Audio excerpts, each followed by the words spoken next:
You're listening to KQAS 460 AM, real radio for real people. It is February 14th, so shout out to all the lovers out there tuning into their radios during Valentine's Day. That last half hour of music started off with the Grateful Dead's own Truckin' and wrapped up with Serenade by the Paranoids, paying tribute to all of our Bay Area listeners out there. This hour of radio is brought to you by Elmhurst and Associates. Have you ever found yourself in a hairy situation? Are you possibly orangutangled up in some legal issues that you don't know how to resolve? At Elmhurst and Associates Legal, we are here to help you through even the toughest of judicial situations. Our clients can rest assured that we will care for and attend to their needs through every step of the legal process, so you don't have to worry about the banana peels life sometimes leaves on the ground. Our team of lawyers and attorneys are empathetic to your situation and understand that even the best of us can get caught up in the jungle of life from time to time. So let us remove your legal woes from you like delicious bugs from the back of your closest friend. Elmhurst and Associates cannot guarantee a satisfactory outcome for your case if the police say you did whatever it is you're accused of. Elmhurst and Associates, a helping hand for those in need. For KQAS 460 listeners, use the code Dunstan to get out of jail free.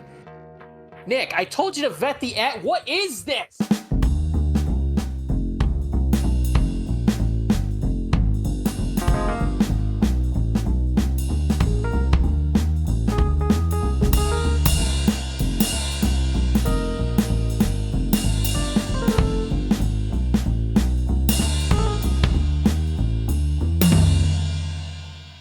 Hello, and thank you for joining us in Mapping the Zone, a podcast dedicated to a highly fixated review of large, dense books, specifically of the works and context of Thomas Pynchon. My name is Kate, and I'm one of the co-hosts. My name is Cody. I'm Luke. And I'm Will. Today, we are finishing up Vineland. We are going to be going through the second half of chapter 15 and wrapping up our third book. In honor of finishing this up, I'm drinking some wine from California while we're recording. Oh, nice. It's my own personal way to celebrate the completion of this book, which I think we'd all say has probably been our most successful sort of read-through so far. So all that being said, Will, do you have a summary for us to go through? That I do. For a fleeting moment, Flash is worried that Hector set them up, thanks to a coincidental militarization of the airport they'd arrived at, the LX. Frenzy, though, sees the agent's love of the camera, the strength he deems it to have, and knows it's all real.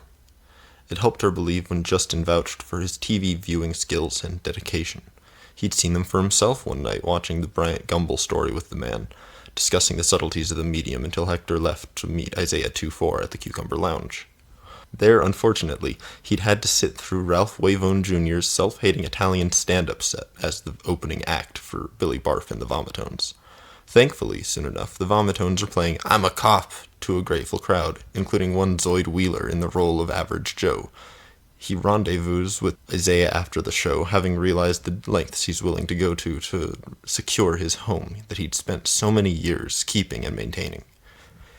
Usefully, 2-4 knows where to get a barrack's worth of cheap .22 caliber knockoff AKs, a biker gang who'd converted to a sisterhood of self-consistent nuns for tax purposes, but maintained their dealings.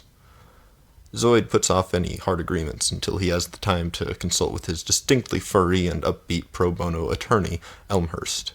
Then, retreating back to the Lamb, he runs into a cigar-wielding Hector, who informs him of his arriving to Vineland ex and daughter. Oh, also Sasha, he'd just heard from one of his Hollywood informants, with a straight-edge punk boy toy in tow, had come for the family reunion. They even said that Sasha and Frenzy had met for the first time in years. This opportunity to finally meet her maker had Prairie nearly reeling. DL tried to lend a sympathetic ear between songs at a bar with live music in Shade Creek surrounded by Thanatoids, invigorated like never before by the tune Like a Meatloaf. Ortho Bob and his pal Weed Atman show up, and Atman gives us and Prairie some insight on the experience of being a Thanatoid. They connect over the strange sort of peace he's found with the intractability of justice for his death. But eventually, Prairie must enter the orbit of the big Travis Becker shindig, and therefore meet Fernesi. The awkwardness is only tempered to survivable degrees thanks to Sasha's sacrifice of her own dignity, playing as the doting grandmother. Later that night, Hub Gates himself arrives to entertain the kids with lighting rigs and finally meet his grandson, and to see Fernesi. The families seem to mix well, Justin and Prairie getting along just fine, and even Zoid and Flash are able to relate.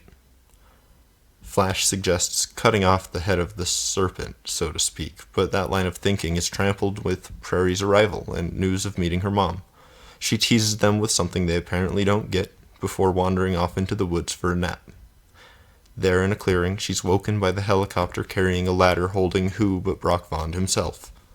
He hangs above, shouts that he's her real dad, and Prairie mocks the notion just long enough for the Reagan budget cuts to erase his funding for the chopper, and suddenly fly away. Prairie's surprised to see another young person, a Russian fisherman named Alexei, who has just wandered into the clearing, looking for the Vomitones, who are very big in Vladivostok. We watch as Vond hijacks the helicopter once his subordinate officer Roscoe leaves the cockpit, and sets off for the family again, only to mystically shift into a junker of a car and to call for a tow from the side of the road. From there, Vato and Blood assume the roles of Styx boatmen, telling him tales of the land, delivering Brock Vond, finally to the land of the dead, his role as Thanatoid. This news of some modicum of justice inspires partying among many of the others in this same state, a testament to his success in his life's work. They pass along the news to DL and Takeshi, and their discussions of taking the opportunity to see Fernesi gives us a view into why later that year they would strike the celibacy clause from their relationship contract. As we hear a new myth of Eden from an Injet lecturing Takeshi while he's trapped in the Punkutron for his annual session, we also see a new sense of possibility in there, and it seems the same for many in Vineland perspectives. Prairie seems to be the last to hear about this, since she had gone back to camp in the clearing the following night. She stares up at the stars and wishes for Vaughn to reappear, to offer that germ of self-destruction her mother had given her its chance of growth. And she begs as she falls into sleep. The next morning, she is kissed awake by her long-wandering dog Desmond, finally home from his own journey. All right, thank you for that, as always, Will. With that being said, let's go ahead and get into our overall thoughts on this chapter, and I guess some thoughts on maybe the book as a whole, even though we are going to be having a wrap-up episode next week. Yeah, I'm not going to touch on the book as a whole, and I know last week I kind of gave my thoughts on the chapter as a whole. I do think after I reread this half of the chapter again today in preparation for this, and I do think if I had to kind of, for the sake of all of this, like pick a favorite part of it, I think the second half is probably my favorite part of this chapter. Mm-hmm. It's one of my favorite parts of the book in general. I think it does a really good job, I think, of tying everything together, of bringing his ideas and his themes to a conclusion, and bringing everyone's stories and character arcs to a conclusion. I know I've read online a lot of people take issue with the way that Brock was summarily dismissed. It felt like I've seen people say it felt like a Deus Ex Machina. We can get to that, I think, when we get to that point of the chapter, but I would disagree with that. I think it was good and handled in a very sort of TV appropriate kind of way, given the nature of this book. And this last half of this book also just has some absolutely stunning scenes that I found to be absolutely moving in a number of different ways. I think this is maybe one of my favorite of Pynchon's endings of any of his books. I think it's beautifully handled, and it really just does a fantastic job of wrapping everything up and giving a sense of satisfaction when everything is all said and done. Yeah, I mean, I could see people describing the ending of this book as anticlimactic, particularly the end of Brock's little storyline, with the whole um him seeming to him wanting to, he commandeers a helicopter, says he's gonna go basically like kill Zoid or kill Frenessy or kill their family or something. And then he somehow ends up in a car, and then he somehow ends up basically in the land of the dead, I think, or about to cross into the land of the dead. Um, I can see that being described as anticlimactic. I don't personally think it is. I think it gives you a lot to think about. It does kind of tie into the story that I think Blood, or maybe Vato, tells him about Mhm. the land of the dead and the Native American stories about it. Yeah, like I said last week, we get the appearance of pretty much every major character, every POV character comes into play here. Even Blood and Vato, who are a little bit more minor. Um,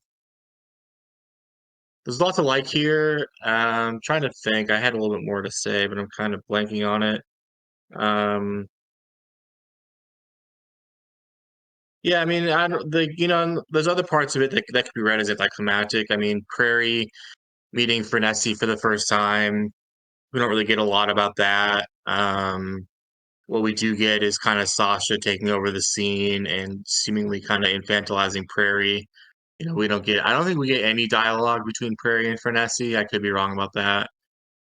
People could maybe call that anticlimactic. There does seem to be a buildup with Zoid and Van Meter and Isaiah 2-4, where Zoid seems to be preparing to take back his house through the use of force, which would not be super, if that had happened in this book, it wouldn't, I wouldn't have liked it probably in the end. I think I would have enjoyed reading it in terms of, pinch and riding action scenes. I think that would have been fun to read. But it wouldn't have been realistic for Zoid as a character. Um, and I don't really know what the end game of taking back your house by force from the feds would be, because they would just keep throwing people at you until you died, I would assume. But that does seem to be foreshadowed and it's not fulfilled. Um, even like the whole like Brock Vaughn dropping in on Prairie and then getting called off right at the last minute when he's seemingly about to abduct her, could also be read as anticlimactic. And I get I'm saying anticlimactic a lot, but I do love the ending of this book in a lot of ways. There's a lot of he kind of subverts our expectations. Pynchon does, and I don't know, like the very end of the book, kind of like it reminded me somewhat of Mason and Dixon, where it's kind of a little bit more like of an emotional ending, a more like rather than wrapping up all these plot threads and giving us like super cool climax, he just kind of goes for the heart instead of going for like entertaining your mind. He more kind of tries to play with your emotions a little bit. And I love that the book ends on the word home. It does kind of wrap around to the beginning a little bit in that we start with Zoid in bed at home, and the last word of the book is the word home. Um, and as I said before in a prior episode, I do love Desmond, and I love that the book ends with Desmond finding Prairie in a basically, I guess, a literal prairie, I guess, in some ways, a clearing in the woods. Just the imagery of Desmond, roughened by the miles, face full of blue jay feathers, smiling out of his eyes, wagging his tail, thinking he must be home. It didn't make me cry or anything, but it definitely, pulled at my heartstrings a little bit. And I do think that Prairie, in a lot of ways, is kind of the heart of this book. Um, without Prairie, I think without Prairie being born, Brock Vaughn probably wouldn't have banished Zoid to Vineland. He may not have tried so hard to control Prairie or control Frenessy. So a lot of the plot kind of revolves around Prairie. So I do like that it wraps up with a scene of just her and the dog. And yeah, I really like the back half of this chapter a lot. There's some really strong prose sections. The little section about hell taking over the earth is also pretty enjoyable, although I do find it kind of hard to parse and a bit nebulous in terms of what it means. But yeah, I really like the back half of this chapter. Yeah, you mentioned a lot of the best stuff about it. I agree that in terms of the strength of the prose and the strength of the characterization in this back half, and I love the way that we do see Prairie in all of these moments that we've kind of assumed about her, just talking with her grandmother, or spending time with her dog, because really we haven't actually seen any kind of normalcy in her life other than the conversation about Isaiah 2:4's business dealings. But in more generally, I think the climacticism of this last set of scenes is kind of interesting, because it is emotionally resonant for me, and it at the same time, plot wise, it builds to nothing. Brock shows up and he gets, as you said, summarily executed, Cody. But he is also dealt with. It's not like he just disappears from the story. And the characters who we have spent the most time with do disappear from the story. But at the same time, they feel like they've reached the end of their arcs. I think it's a kind of an impressive combination of satisfaction and lack thereof. It reminds me a lot of kind of like third stream, more jazzy records, where it seems like there are all of these small movements that build together in the way that jazz traditionally would. And with jazz, the way that the standards are structured, there's often a collapse at the end, but there is an end to the movement. And in third stream stuff that I've listened to, a lot of it is more just kind of cacophonous until it all collapses because of the tension between improvisation and composition. And that's what this last half of this chapter reminds me of a lot. That's a really good reference. Yeah, point, holy shit. Especially considering how often third stream jazz kind of comes into play in Pynchon's novels. Mm-hmm. That's a really good pull, and I had not thought about that, but that's fantastic. Yeah, that's an excellent way to describe. You've had a lot of really great insights into what this book like overall represents, between that description you just gave and also your description of this as the Odyssey, but centered on a woman.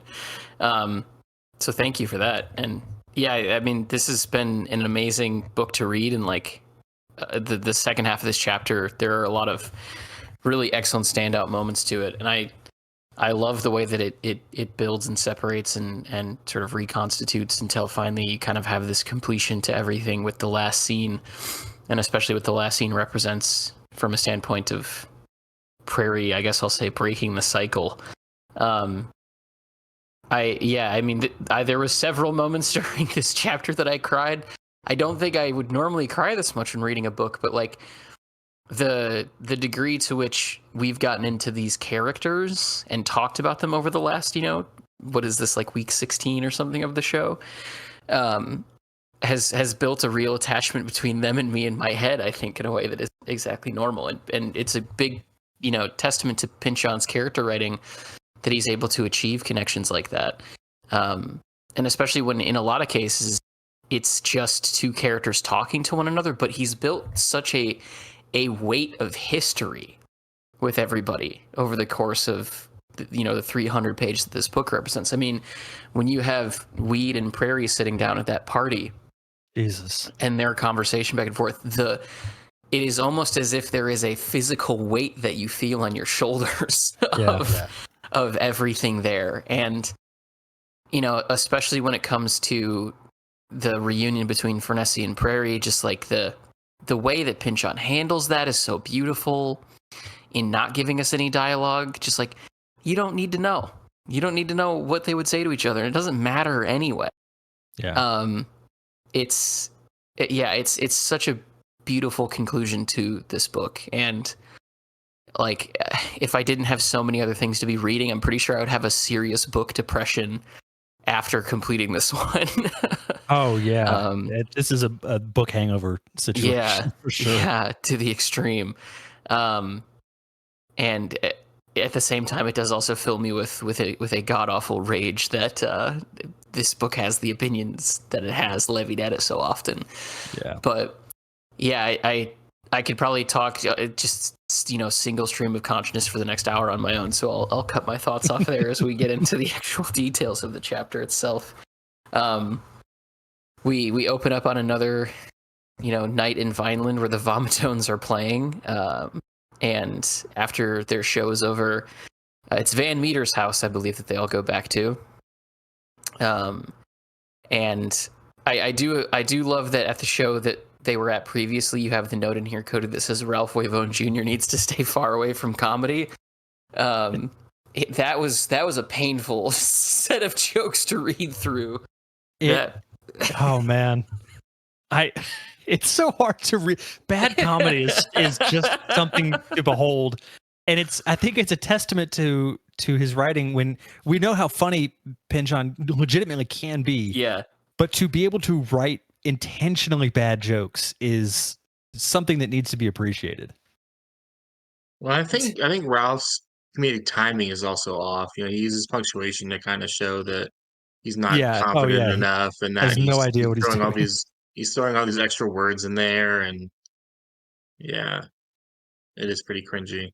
His level of uncomfortability up on stage is palpable. I love the line, for his big punchline, smiled, sweating, and blew kisses as if he'd received an ovation. Like, even the narrator is calling this guy out as being cringy. I do have to say, though, I do like the reaction of the two teenagers that I think it's described as a bark in reaction to a stupid joke. Yeah. Which is just like that really uncomfortable like shriek of laughter where you almost feel like the silence is going to kill you and you just have to make a noise. And the laugh lasts like half a second and then it's immediately back to quiet. Yeah. Oh my God. It reminds me of that episode of It's Always Sunny in Philadelphia where you get to see Dee's stand-up comedy. Oh God. And it's so terrible. Yeah, she's like constantly throwing up in her mouth. And then when she finally does get a whole joke out, just in the middle of the silence, someone in the back of the room goes, "Jesus Christ!" It's such a great scene comedically. And I agree with you, Cody. It's such a contrasting testament to how funny Pynchon is that you can easily point out just how trash this particular idea of comedy is. So that does lead to this sort of, as Luke mentioned it, this kind of plan to take Zoid's house back by force, which it's so funny to me because Zoid isn't the one who even suggests this. Like the section where Zoid talks about like the love that he has for his house and how he's realized that like for the longest time it was a real pain in his ass, but like now that it's gone and he sees how much like work he put into it is really pretty. But for that to be, immediately cut out by Van Meter saying that, or no, it's actually who is it? It's Billy Barf, isn't it, who suggests where they can get the guns from? It's not. I know it's not Zoid who has this suggestion. But yeah, they plan to go contact a biker gang. I think it's just Isaiah 2-4. I think so. Yeah, that's who it is, Isaiah 2-4, because he knows that he can get these Finnish AK knockoffs that fire 22s. Which to imagine them using that weapon against the federal government. It's pellet guns. It's the Cobb and GoldenEye. Adorable image. And I mean, they would be deadly weapons, but not against people with body armor. No, it's hilarious. No. Just storming this hill with guns that just are completely non-functional. And yeah, so that's where we get introduced to the biker gang that they might be able to get these guns from. Which, what a construction in one paragraph that Pynchon comes up with. Yeah. I believe them. I think they exist. After just that paragraph, it's all it took. I believe that there's a secret group of nun/bikers. There has to be. I would imagine so. It's also like something you'd see in like the Hitman games, I think. Yeah. The sisters have their headquarters in Walnut Creek, Van Meter twinkled, so no prob. He referred to the Harleyite Order, a male motorcycle club for tax purposes, had been reconstituted as a group of nuns. Van Meter had run across them in the course of his quest after the Transcendent, and been immediately surprised and impressed by the spirituality they all seemed to radiate. Taking as their next level the well-known graffito, "If they don't let Harleys into heaven, we'll ride them straight to hell," the sisters pursued lives of exceptional, though antinomian, purity. They went on as before with all the drug and alcohol abuse, violence symbolic and real, sexual practices upon which Mrs. Gundy had been known to frown, and an unqualified hatred of authority at all levels. But with every act now transfigured, the vital difference being Jesus, the first biker, according to St. Vince, the order's theologian. And then his only defense for this theory is that that's why they call it motocross, which is gotta be one of the dumbest puns. That's like something out of the... Yeah, Luke? I forget what the word is, but there's some word for it's named after a guy who, like, in the 1950s, like, constructed whole stories that at the end, like, were just a setup for a pun. But that has to be one of the weirdest and, like, most, like, because, like, I don't really see, like, it is pretty funny and stuff. It's really, I would like to believe that Pynchon constructed that whole thing, this whole digression about the nun biker game, just so he could throw in the motocross dude Oh, thing. I believe Definitely feels that way, yeah. It's a fucking Norm Macdonald joke. It does sound like the description of them, though, does sound like the Monty Python Hell's Grannies sketch. Oh, sure. Yeah. That was what I had in my mind when I was reading. But yeah, it absolutely reads like he had that punchline came into his head before any of that scene came into his head, and he was that, you have to do something with that.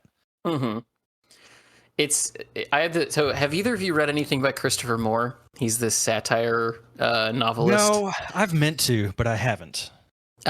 He has a book called Lamb, and I believe the secondary title of it is Lamb, or the Testament of Jesus Christ according to his childhood friend Biff, I think is what the full title of it is.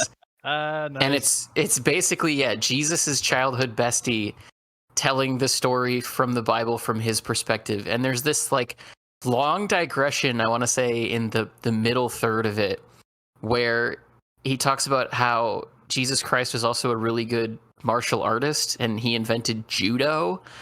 And it's this whole long digression for that one pun at the very end of judo. And that is probably the only other place that I've seen a joke like this in a book. Because I think Luke has hit the nail on the head that it started as motocross and then just worked back from there. I'm gonna have to check that book out. It's the Fer de Mille, blah blah blah kind of thing. Yeah, it does feel like a lot of like Pynchon's entire chapters start off with that kind of premise. Yeah, definitely fair. What did we think of Zoid's lawyer that he goes and speaks to after this meeting of minds? Dunstan practices law. We talked about this last week. It's so absurd. There's a few different parts of that section I really love. The part where he let me find it. Zoid like wants to pat his head or something. He wants to pat him. He's like resisting the impulse to stroke Elmhurst's head. Zoid tried to smile. It's pretty funny reaction meeting with your lawyer that you want to stroke his head. Yeah. And then I loved the whole I've got worse trouble here than I've ever had, and I'm hearing life is Vegas, and then Elmhurst's eyes moistened and his lips began to tremble. You mean life isn't Vegas? He's so sad. Made me tear up laughing. It's pretty funny. Good. I love that part. I don't know where a chimpanzee lawyer came from, but I would love to know more about this version of Dunstan and why he's practicing constitutional violations of power law. This is the spinoff we could have with the kaiju insurance claims adjuster and his attorney Dunstan and the wacky hijinks that they all get up to. So perfect. We really need to return to that kind of filmmaking, like Short Circuit. Yeah. Oh God, Short Circuit was. Well, it's great the way that this. He is so excited about practicing criminal RICO defense law. Yeah. Like it's kind a real passion for it. And there's a baseline of reason to that, because absolutely, a young up and coming attorney, RICO law would have been something that you would be interested in studying, absolutely.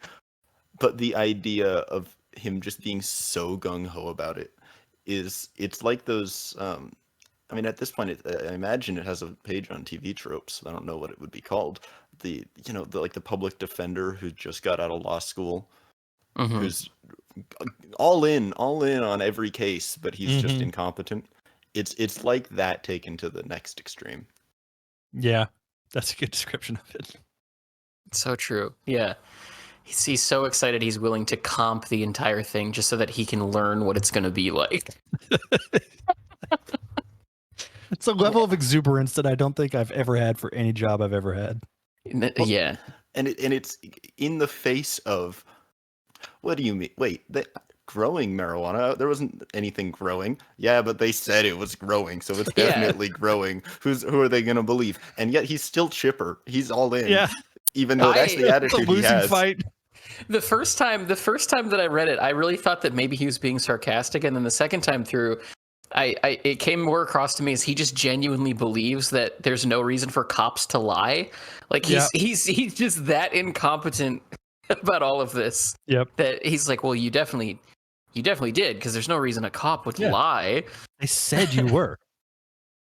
It's so good.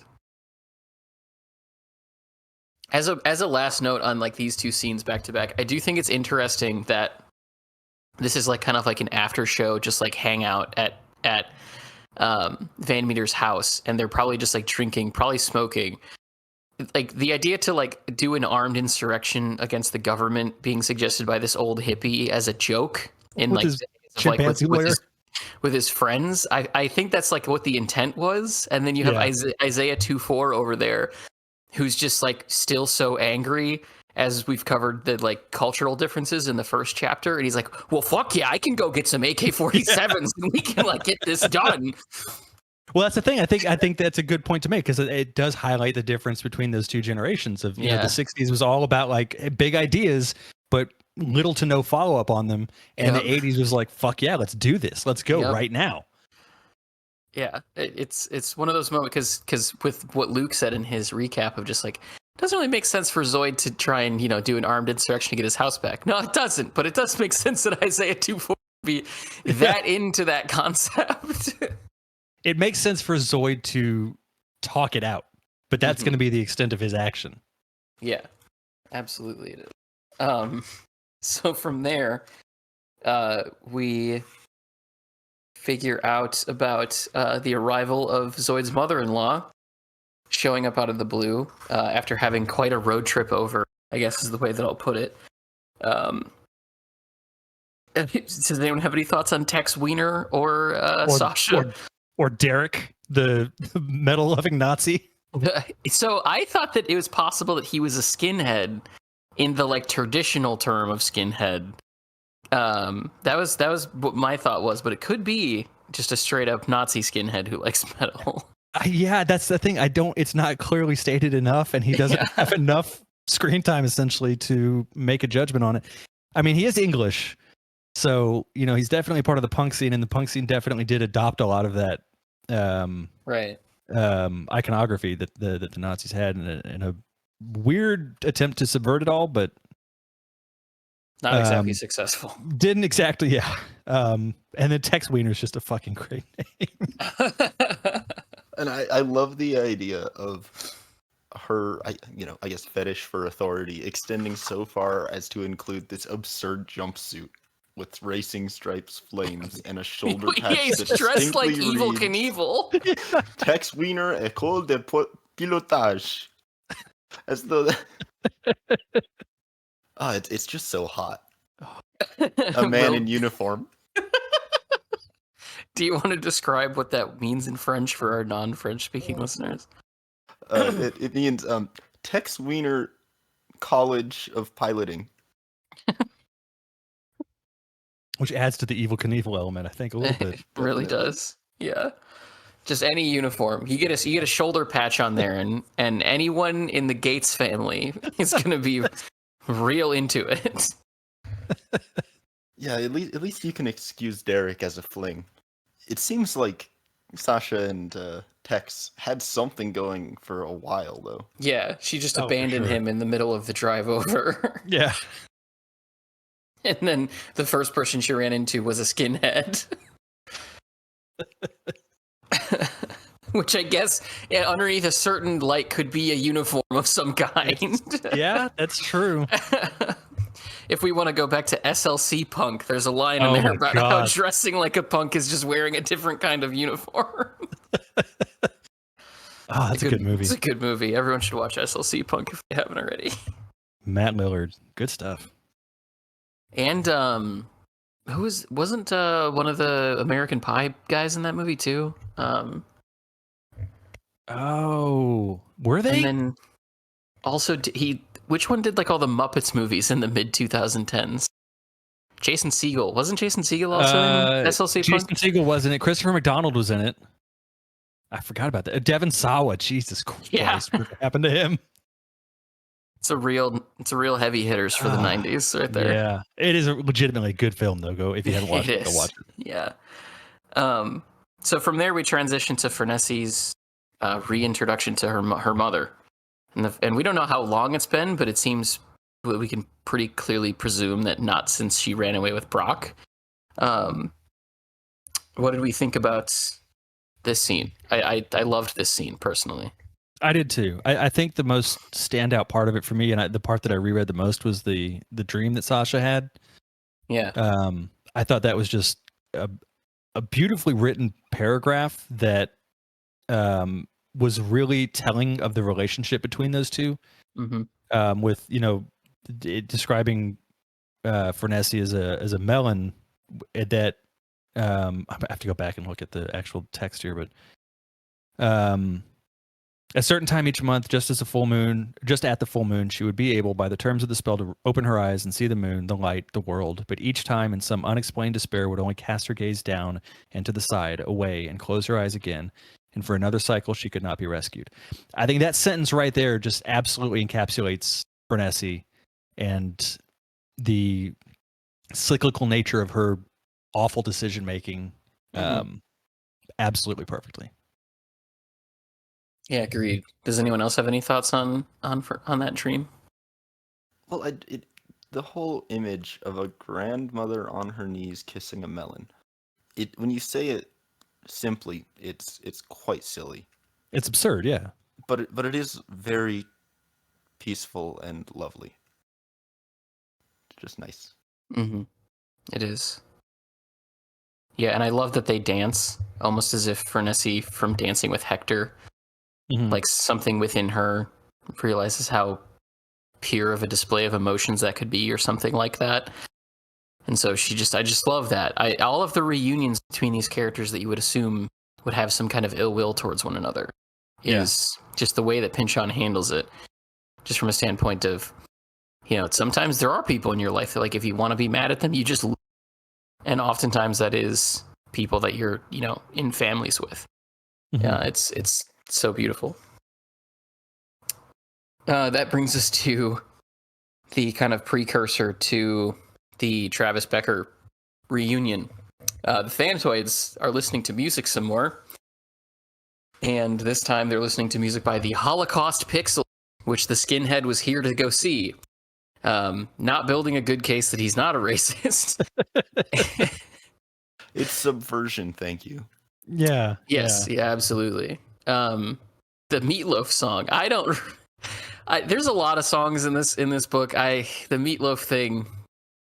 Sure, whatever. I have no thoughts on this particular song. So, okay, I didn't either at first, and then when I reread it this morning, I think I kind of get something. There's something I can pull from it, and I think it's the concept of the whole Meatloaf thing. These. If we look at it in relation to how the Thanatoids are reacting to it specifically, it's this is a meat that has been put through the grinder, literally speaking, and is essentially a sort of dismissed culinary item. It's something that it's not really made fanfare of. It's just like, here's this thing. it's often, especially at this time, was often like considered a TV dinner kind of thing. What's wrong with TV dinners? Oh, I didn't say anything was wrong with TV dinners. Hungry Man got me through most of college. Yeah. But there is a lot in the lyrics of it about, these, essentially these vets. If we're going to continue on looking through it, we went among the Vietnamese, some souls for to save. And then later on, we followed our dicks just a couple of clicks down the trail by the borderline. It's just these young men that were fed these lies of heroism and bravura that go over here and kill these people that aren't really threatening us, but we're going to say they are, so that we can do what we need to do with them from a military and governmental standpoint. And then those of you that come back, good luck with whatever it is you want to do, because we're not going to help you anymore. So they've they're put through the grinder, they're served up, and are just left to be in front of a TV for the rest of their lives and not have any valid contribution or supplementation that can be provided to society anymore. I think that's what I can pull from this, if anything. But I didn't have a whole lot the first time, but when I read it this morning, that it all kind of clicked to me there. Yeah, that's basically everything that I could get out of it. I mean, I get a weird kind of unsettling thing coming out of these lyrics, and not just in the sense that, oh, this is did they say what genre of song this is? Melody was rooted in Appalachia. That's as much as we thank get. You. All right. I just kind of get this sinister sense about it that goes far beyond like the baseline kind of interpretation, I guess baseline that you laid out there, Cody. That there is like there's a slant on this that I think doesn't read right to me, because it isn't just people feeling ground down. I don't know. I can't get to anything mulling it over. Any thoughts before go ahead, Cody? I was going to say I'd throw that to the listeners if anybody knows or has an idea of what that song is really getting at. I would like to hear those interpretations. Yeah, you certainly illuminated some stuff there for me that I wasn't fully thinking about. From there, we kind of move on to what is potentially my favorite moment of this whole chapter: the conversation between Weed and Prairie.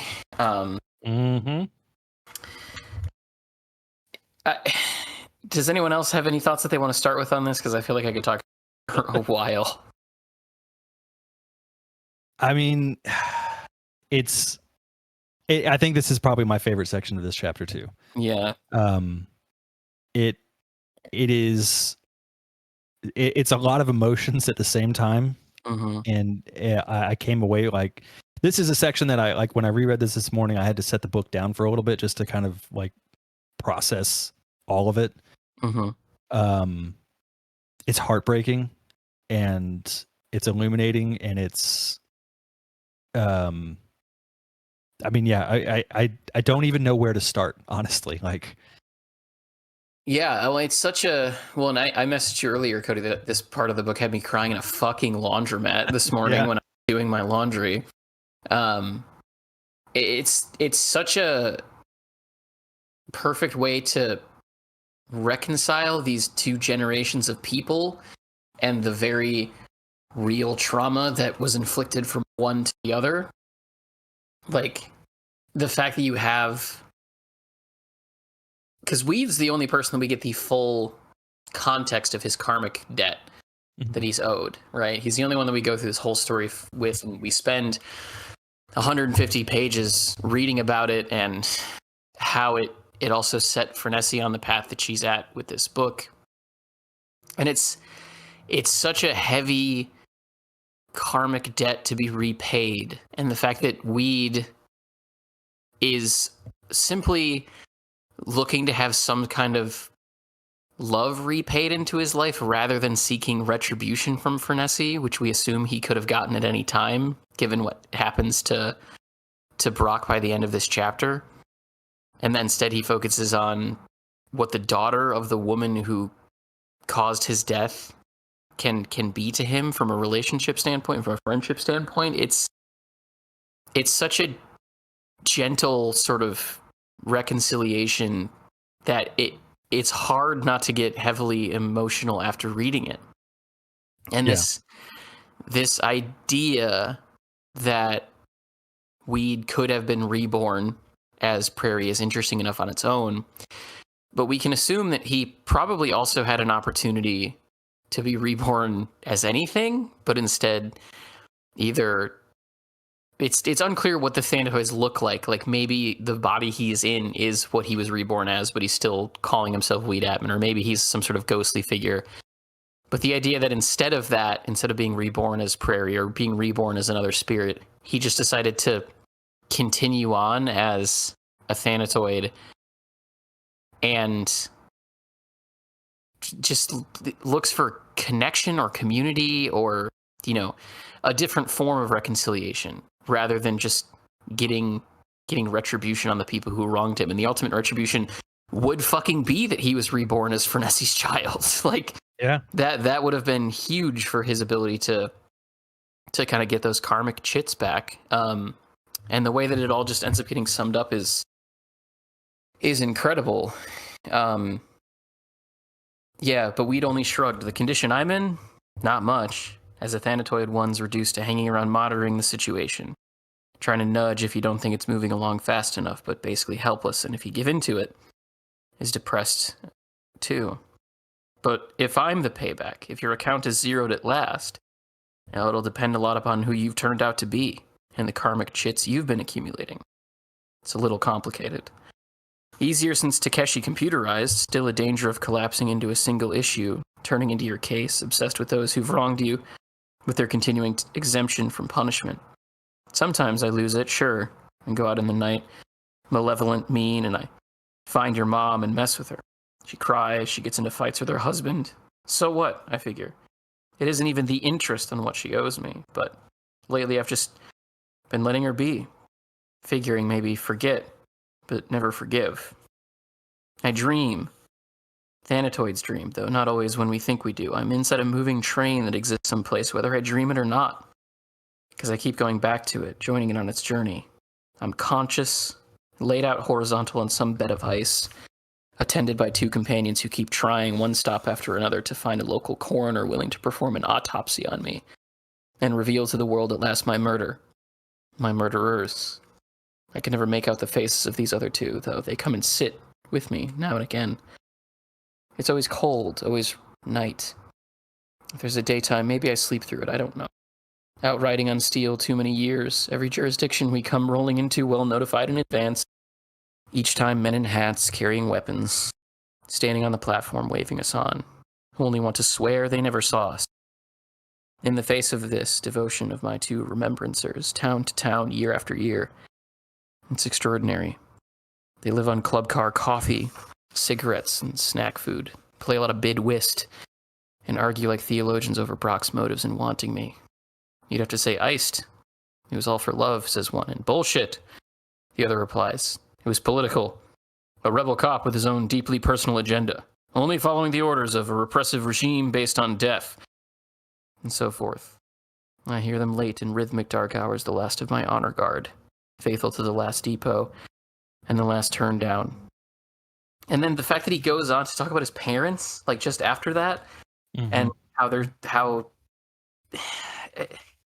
especially with Zoid as like a image bearer of the death and destruction that the government has caused, either through these counter-revolutionary struggles or through the war in Vietnam, or through, any number of apparatus with which an imperialistic hegemonic superpower like America can do this damage. Him just feeling indebted to the few people who remember him and who are seeking justice is such a hard thing, I think, for the average person to internalize. But Pynchon has clearly done the work here to set up what that would feel like, because we know how unjust that would be for him in the situation that led to his death. And that makes you wonder what happened to all the other Thanatoids. And that really makes you wonder, this is stuff that happened in real life. People died in Vietnam. People were killed by the government. We've talked about it on the show. Are we doing our part to make sure that there's more than two people who stand watch by his corpse looking for justice? Or is it far more convenient for us to be like the people at all these different train depots who just try to hurry them along and forget they ever saw them? It's just such an amazing way to wrap up that storyline with him, but also to put it on the reader to consider the real world implications of these things if you've been doing a real close reading of it like we have, and also just to showcase that while this is somewhat absurd of a novel, like the things that happen are crazy and they have that zany humor in it, it's not fully disconnected from real life. Yeah, and I think it's also foreshadowing a little bit what's coming in a few pages here, and not to get too far ahead of where we are now, but I do think this is a good time to mention this, that this ties into what Hub tells Furnessy as he's leaving her. Oh, yeah. And on page 370, where he says, just before the end of the paragraph, it says, she called after him, but he wouldn't turn, only went on at the same laden crawl, answering but denying her his face. Take care, young gaffer. Take care of your dead, or they'll take care of you. Mm-hmm. I think that's the perfect kind of cap to what you were just talking about with this. And I think this is a really interesting way that Pynchon is playing with the concept of the bardo, where, Weed even mentions that, there's a time limit to find another body. And if I'm not mistaken, I think it's like 7 days or something like that. I think it comes back up with Brock later too. Mm-hmm.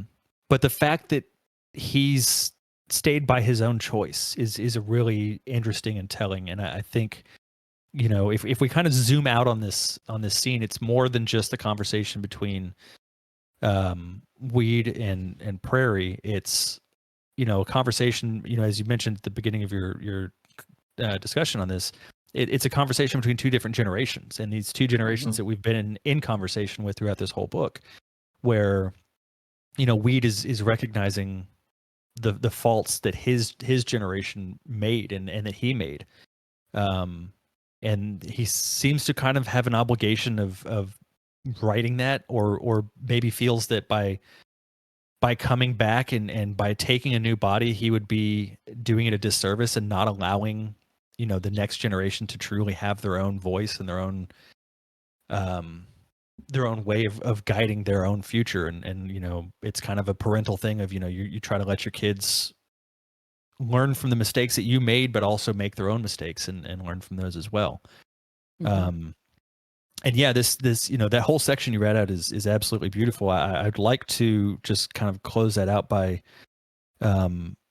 reading the kind of last moment that they have together, almost, where it says, he looked so forlorn that by reflex she took his hand.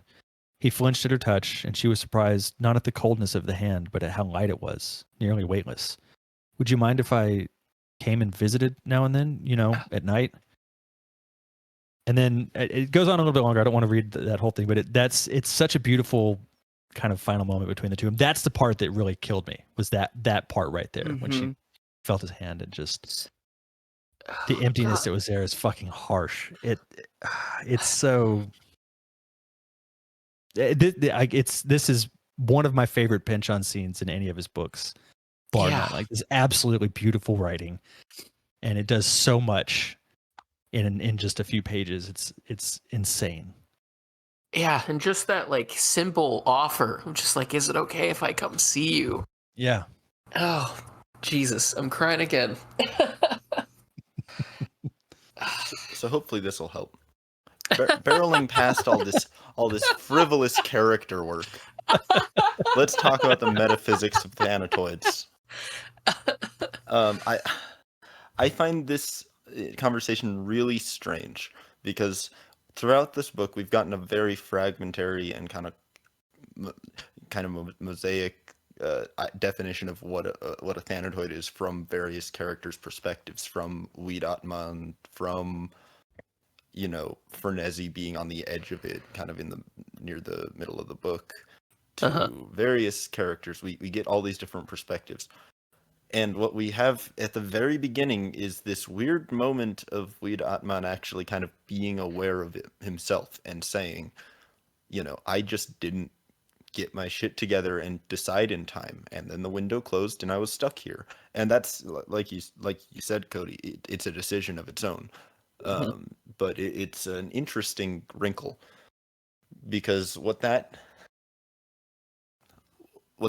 then makes me worry, or not worry really, but consider, is the fact that this whole time we've had this justification of karmic imbalance. And of course, from Weed's perspective, and from many of the Thanatoids, if not all of their perspectives, it may be that their karmic imbalance is the reason why they're spending so much time in the Bardo and not actually deciding where they're going to be reincarnated. But that doesn't mean that settling the karmic balance is going to fix anything. And I think that's kind of what Atman's getting to with his discussion of the door at the top of the staircase disappearing. Is his realization that there is no source of the suffering. In the Buddhist sense, life is suffering. This stuff happens. There is no root to it. The only thing that you can do is get rid of your attachment to the pleasure, so that the suffering doesn't get worse. And he's finally come to that conclusion, but he's still stuck here, as I feel like one of you mentioned it, maybe not, but if you've read through like the Pynchon Wiki, you've definitely seen reference to the idea of a hungry ghost.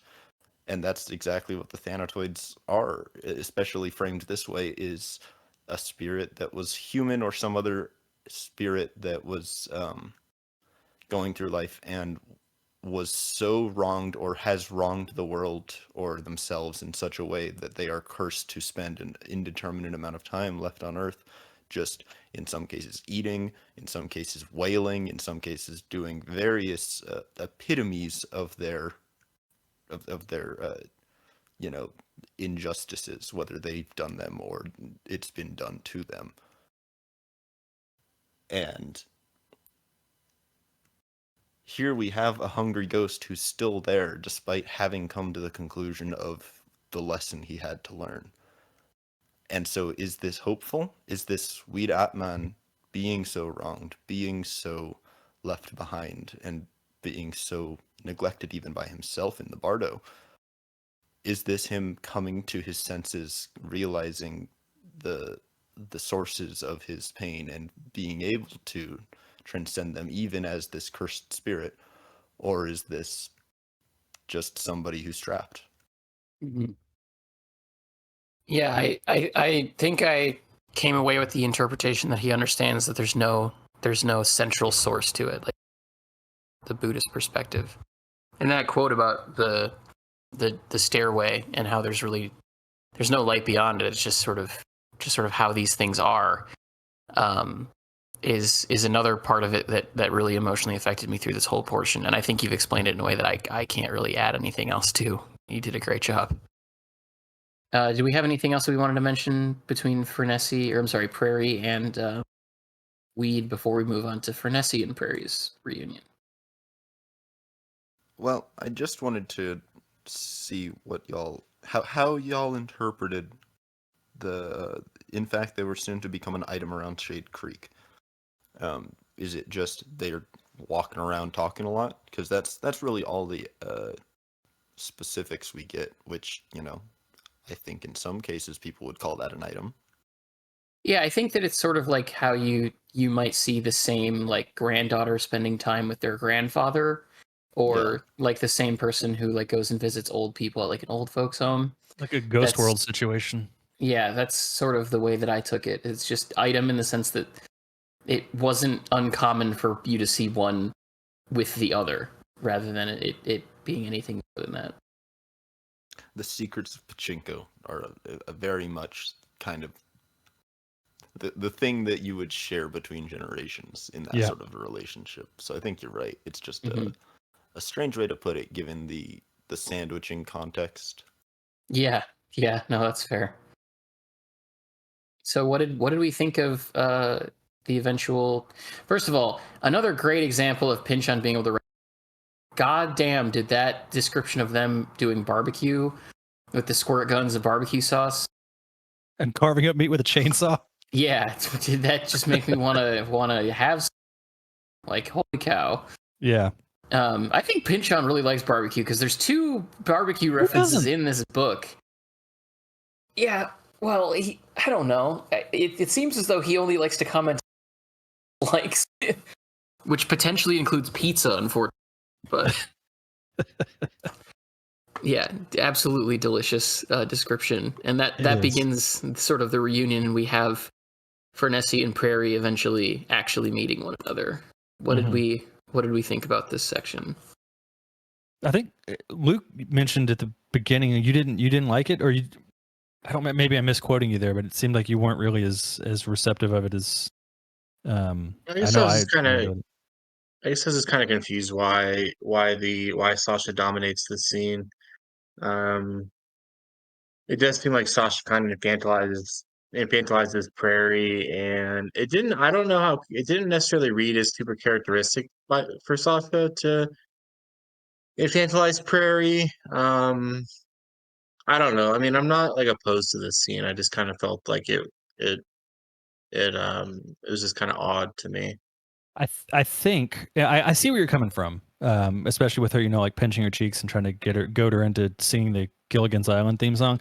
I think it's an icebreaker. I think it's a way of smoothing out a potentially really fraught reunion by making absurd gestures and making herself a spectacle that both Prairie and Frenessy can agree like grandma's a lot. And it's a sort of a way, I think, of her easing the 2 of them into reconnecting rather than, letting. I think if they were just to reconnect on their own and like have that moment of like Prairie and Frenessy see each other, there's too much opportunity in Sasha's eyes for that to go real south real fast and have one of the 2 of them or both of them blow up at each other and just start immediately yelling at each other. I think by jumping in and doing what she does, it's allowing them an opportunity to diffuse the tension almost immediately and then set a better tone for their reunion. Yeah, I think it really comes across as nervous relative introducing 2 people that she knows could have every reason to scream at one another. And is just trying as hard as she possibly can to the point of absurdity to smooth that over, to avoid the embarrassment or the potential sort of negative consequences of it, is really how that reads to me. Yeah, and even beyond like any intentional diffusal, I see it a lot as this is a grandmother who hasn't really gotten the opportunity to play that role. Like the whole time that she's been, helping to raise Prairie, hasn't had her daughter there to be the person to get mad at her for spoiling her child. That not to say necessarily again that it's the character following the social script for the sake of following the social script, but I think in this case it is the avenue by which we're getting the diffusal. It's she's just so genuinely happy to have her daughter back in her life, and so genuinely happy to have Prairie, so far safe again back with her. And it's just such a happy moment that she's just going full grandma, full adoring parent of a parent. Yeah. It's a very, very well written grandma description because it's so accurate. That's my grandma, and that's my mother-in-law when she's around my kids. Like it's just that overwhelming joy and love that kind of comes pouring out in weird ways sometimes when you're a grandparent. My mom's side of the family had 2 reunions 4 years apart from one another, and then they all collectively said, this is too hard to plan, we're not doing it again.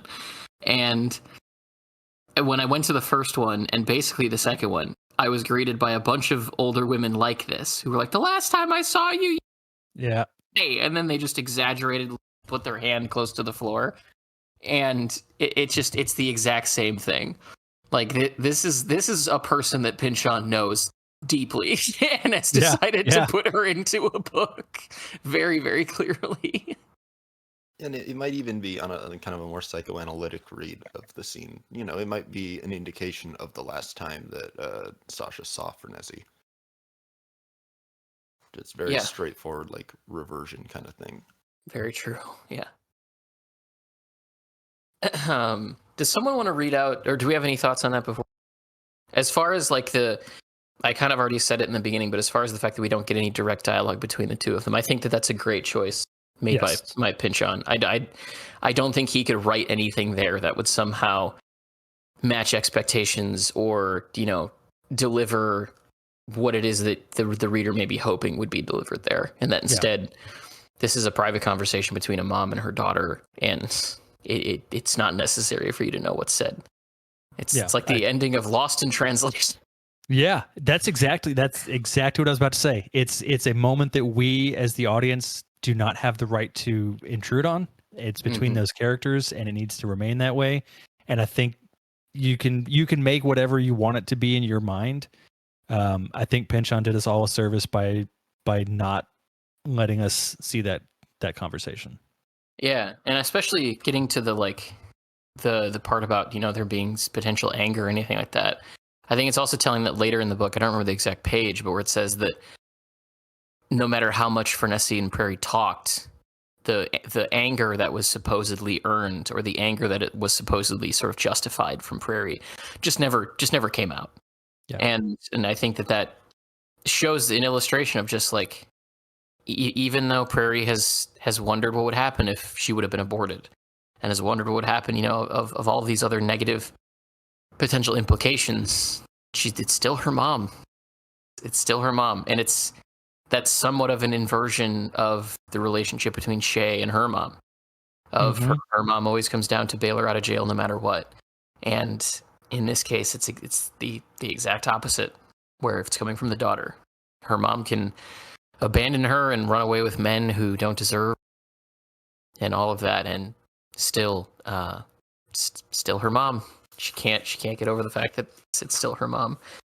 And there's a quote in here that I love, 367, where it says, "Outside the trailer with Sasha was a woman about 40 who had been a girl in a movie, and behind its cameras and lights heavier than Prairie expected.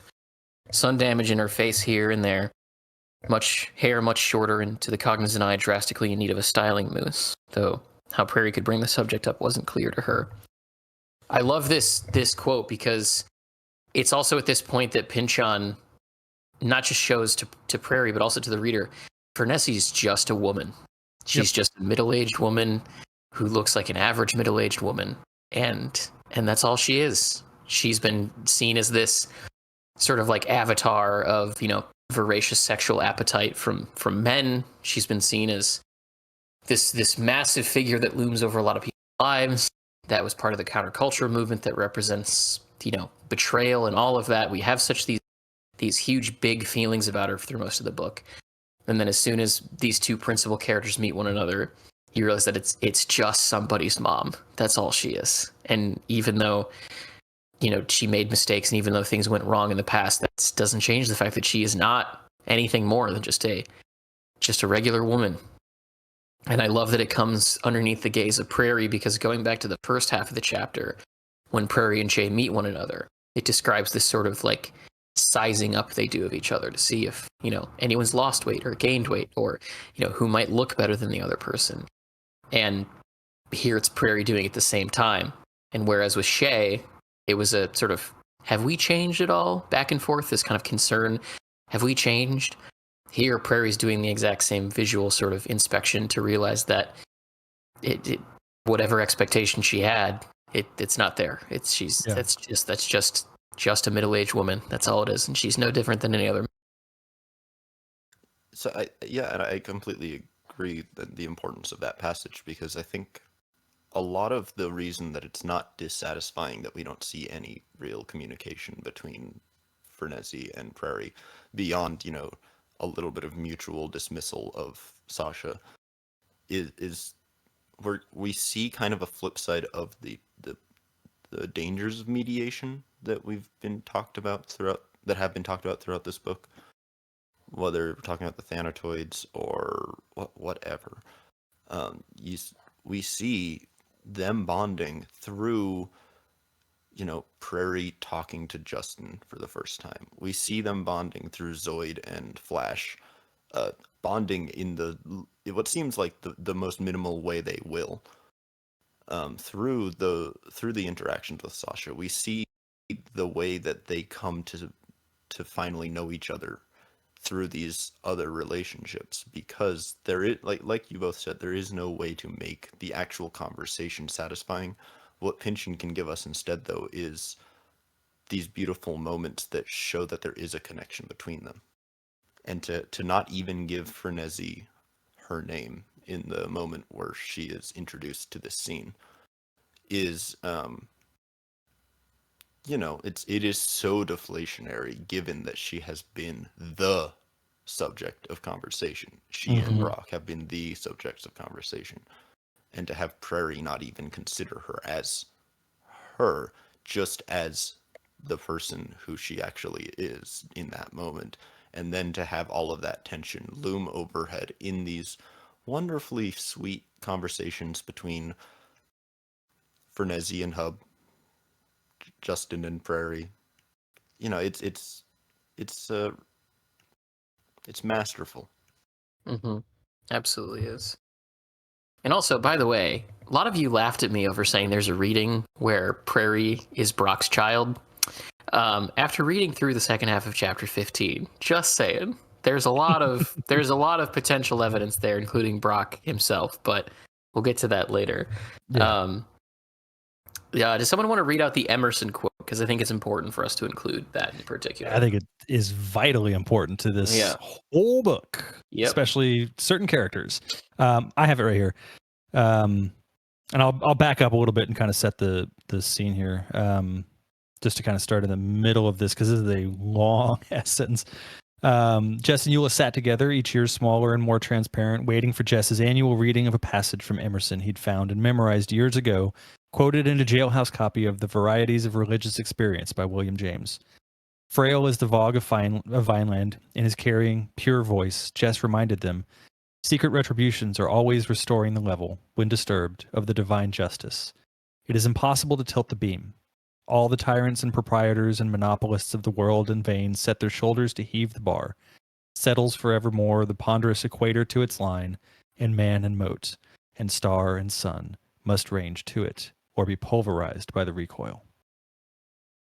Who wants to take their response to that? That as the first person. I'll just say I think that quote, that particular line, as I said right before I read it, like really, I think you could hinge a lot of the thematics of this book on that line. I think it speaks to, and Jess even follows it up later when he talks about how, look at what happened to Bud Scantling, when he didn't essentially heed this warning. Like, it's prophetic in almost any time. I think you can really point that at any time and look at examples of when this has happened, and these people who fail to realize the reckoning that can come with the power that they might have at any given moment, and the way they choose to wield that power. It's a stunning pull of a line. I absolutely love its inclusion in here. Yeah, I think so too. Will, I think you were about to say something too. I was going to jokingly say 3 words: Mason and Dixon. Because really, I don't have any conclusions to draw from the parallels between this quote and the thematic substance of that book that we just did. But I think that, it's telling that it is an Emerson. It's telling that it's talking about using the line as this fulcrum, using a line in this context, but using the line in the book, in the other book's context. Yeah. Well, and I think that to what Cody said is that it's not just important to Vineland as a book, but I think it's important to Pynchon's canon as a whole. Yeah. In the sense that he writes about these forces and counter forces all the time. Like, it's a huge part of this book, certainly from a historical context. It's a massive part of Inherent Vice.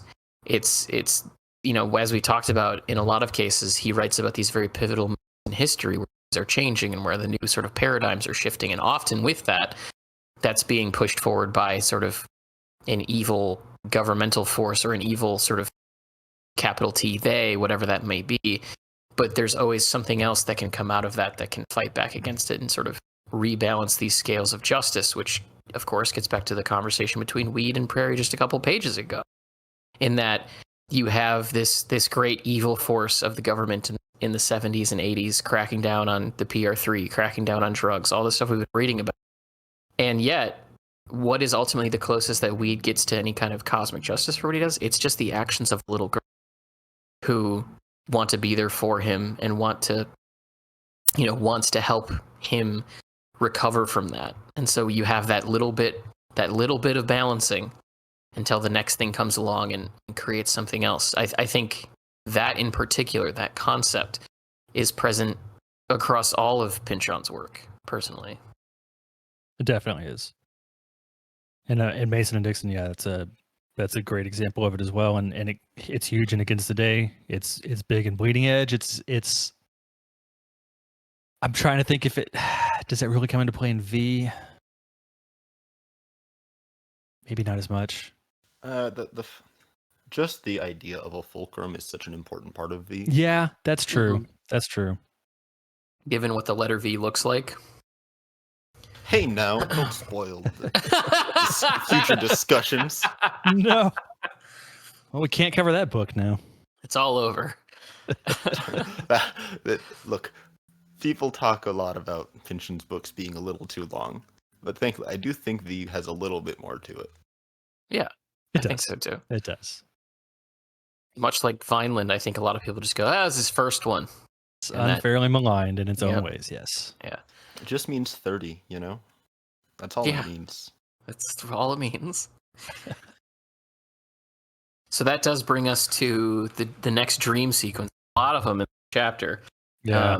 This one coming from Hub Gates, and I think it's also telling that we savoring the last of light before dark comes along, especially in light of the quote that we just read, as far as what he's physically doing there. And then, of course, we have the later reference of the pre-fascist twilight that comes up later.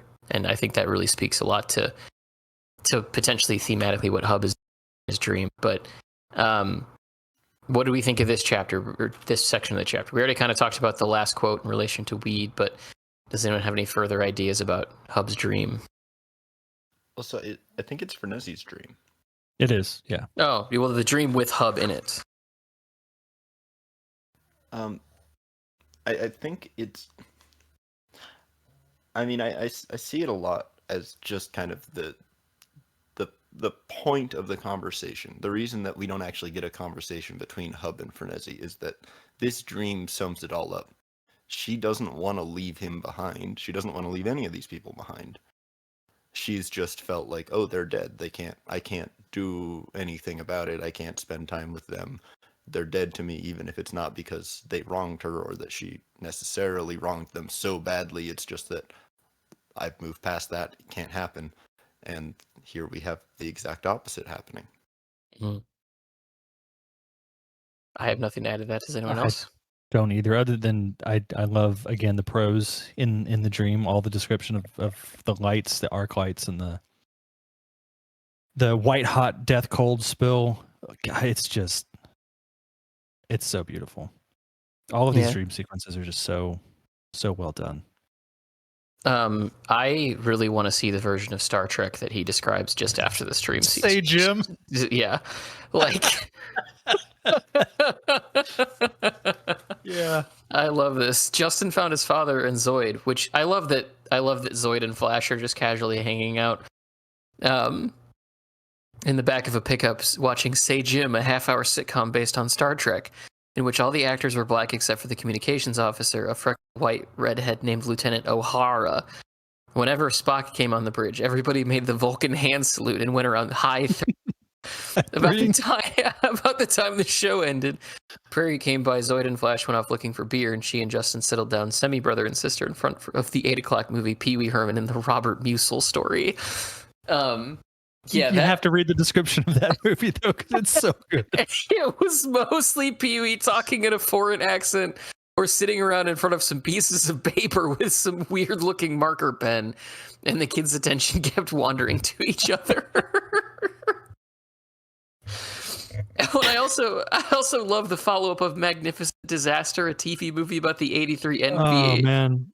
83 and 84 NBA playoffs, which wasn't that just back in the summer? Pretty quick move. So to give some background on that for anyone who doesn't know, it's weird. This is one of those weird. I say this as a big basketball fan. Like, this is one of those weird mistakes in here.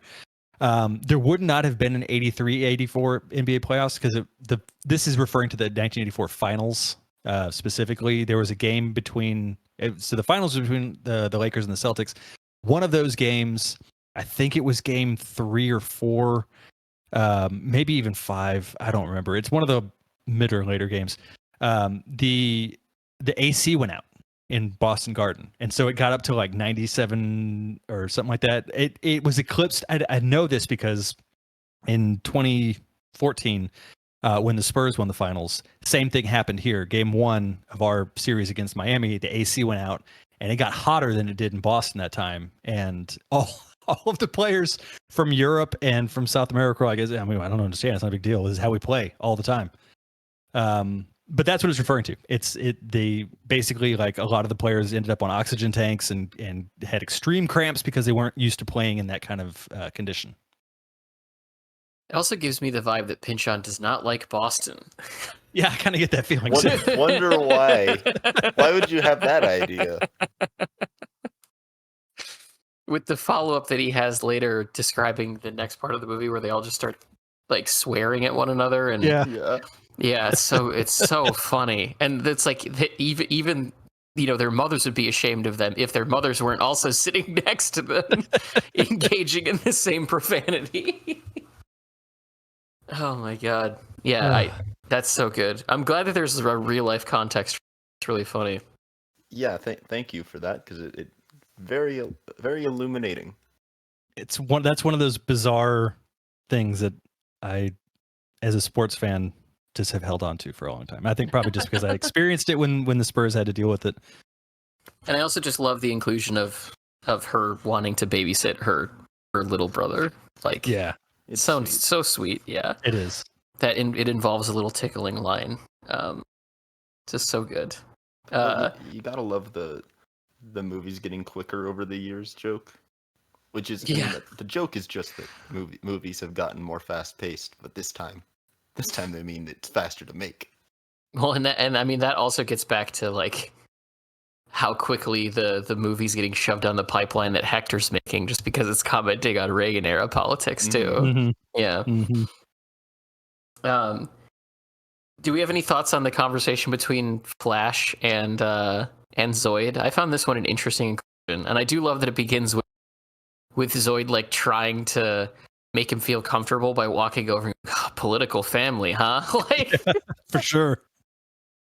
All I've really got is that I find it interesting how Zoid, he still, like we saw at the beginning of the book, he still hasn't given up on the movement, whatever that means in his mind at this point. Yeah. Mm-hmm. But as mentioned at the beginning of this family reunion, he's shaved the beard, he's a lot more tidier looking, and he's got, as we see in this scene, a lot more self-control, because you really don't get the sense that he would have been able to keep up. I don't like, they're getting along. I don't think Zoid likes him at all. I mean, really, when you say that I can't find the exact quote, but he calls him like the epitome of a fascist or something. He does, yeah. Yeah. And you get the sense that younger Zoid would not have been able to play nice with somebody he felt that way about. And maybe he doesn't want to spend a lot of time with Flash, but, he's having this conversation. They're getting along. They're learning more about each other, and they're learning more about this woman who was such an important part of both their lives. Yeah. Oh, and he like goes so far as comforting him, even though in the narration he's called him a like perfect sociopath or psychopath or whatever it is. Yeah. I think it just goes to show that, like, even on a human level, you can still hate somebody, but if you have that bond of shared trauma feels like too strong of a word, but like shared relationship issues, maybe. Like that can still at least be like, well, yeah, fuck that guy. I hate his position in life, but I can at least sympathize the fact that both got, kind of screwed over by the same woman. Yeah. Yeah. And I love that there's about to be some emotional resonance with Boyd and his opinion of Furnessy, and then all of a sudden Isaiah 2 back in, like he just finished snorting canes. He's like, so here's an update on the assault over the house. Like, just completely just kills the moment for these two, and is also talking about this in front of a cop, like in front of a law enforcement officer for the federal government. But that's that 80s punk attitude. Just like, I don't give a shit. Like, what are you going to do? Yeah, absolutely. Yeah, I mean, he probably wrote the song we saw earlier, Cop. Oh, I'm sure he did. Oh, yeah. Real artistry. I mean, hey, that song could, in another world, be on a Mothers of Invention record. I mean, it was described as a 3-note blues song, so yeah, it very well could. I could absolutely see that being on a Mothers of Invention record. I enjoyed that song. And then we learn that the reason they can't get the guns and the reason why subsequently this half-baked idea supported by only one of them is going to fall apart is that the bikers have become a media sensation and are now just selling merchandise for their own organization rather than doing any kind of crimes. They sold out real fast. Which, if that isn't just a comedic commentary on stuff in this book as a whole, of just like, yeah, sold it out for money or sold it out for fame, even though it's about something patently absurd, I don't know what would be. They went full Kiss, like real fast. They did. That's such a good band to pick to use an analog. Kiss fans are crazy people. I can't. I could go on. The music's not even good. It's not. Thank you. Like, it's not good. Getting back to the book, I say you have this quote in here where he says Zoid is not the dude, as evidenced by his love of the Eagles. Yeah, true. Look, he likes the. I hate the Eagles. I hated the Eagles before Big Lebowski. I can't stand them. I really can't. Oh my god. To backtrack a little bit, does someone want to read the quote about Zoid's generation that Isaiah throws out? Sure. Whole problem with you folks' generation, Isaiah opined. Nothing personal. As you believed in your revolution, put your lives right out there for it. But you sure didn't understand much about the tube. Minus the minute the tube got a hold of you folks, that was it. That whole alternative America, El Dedo Mito, just like the Indians. Sold it all to your real enemies, and even $1970, it was way too cheap. Yeah, I think that's just an interesting quote for Pynchon to include there. But I also wanted to use it kind of as a segue to ask your guys' opinion on how Pynchon uses television in this narrative. What are your thoughts on television as it's conceptually related to this book now that we're in the last chapter?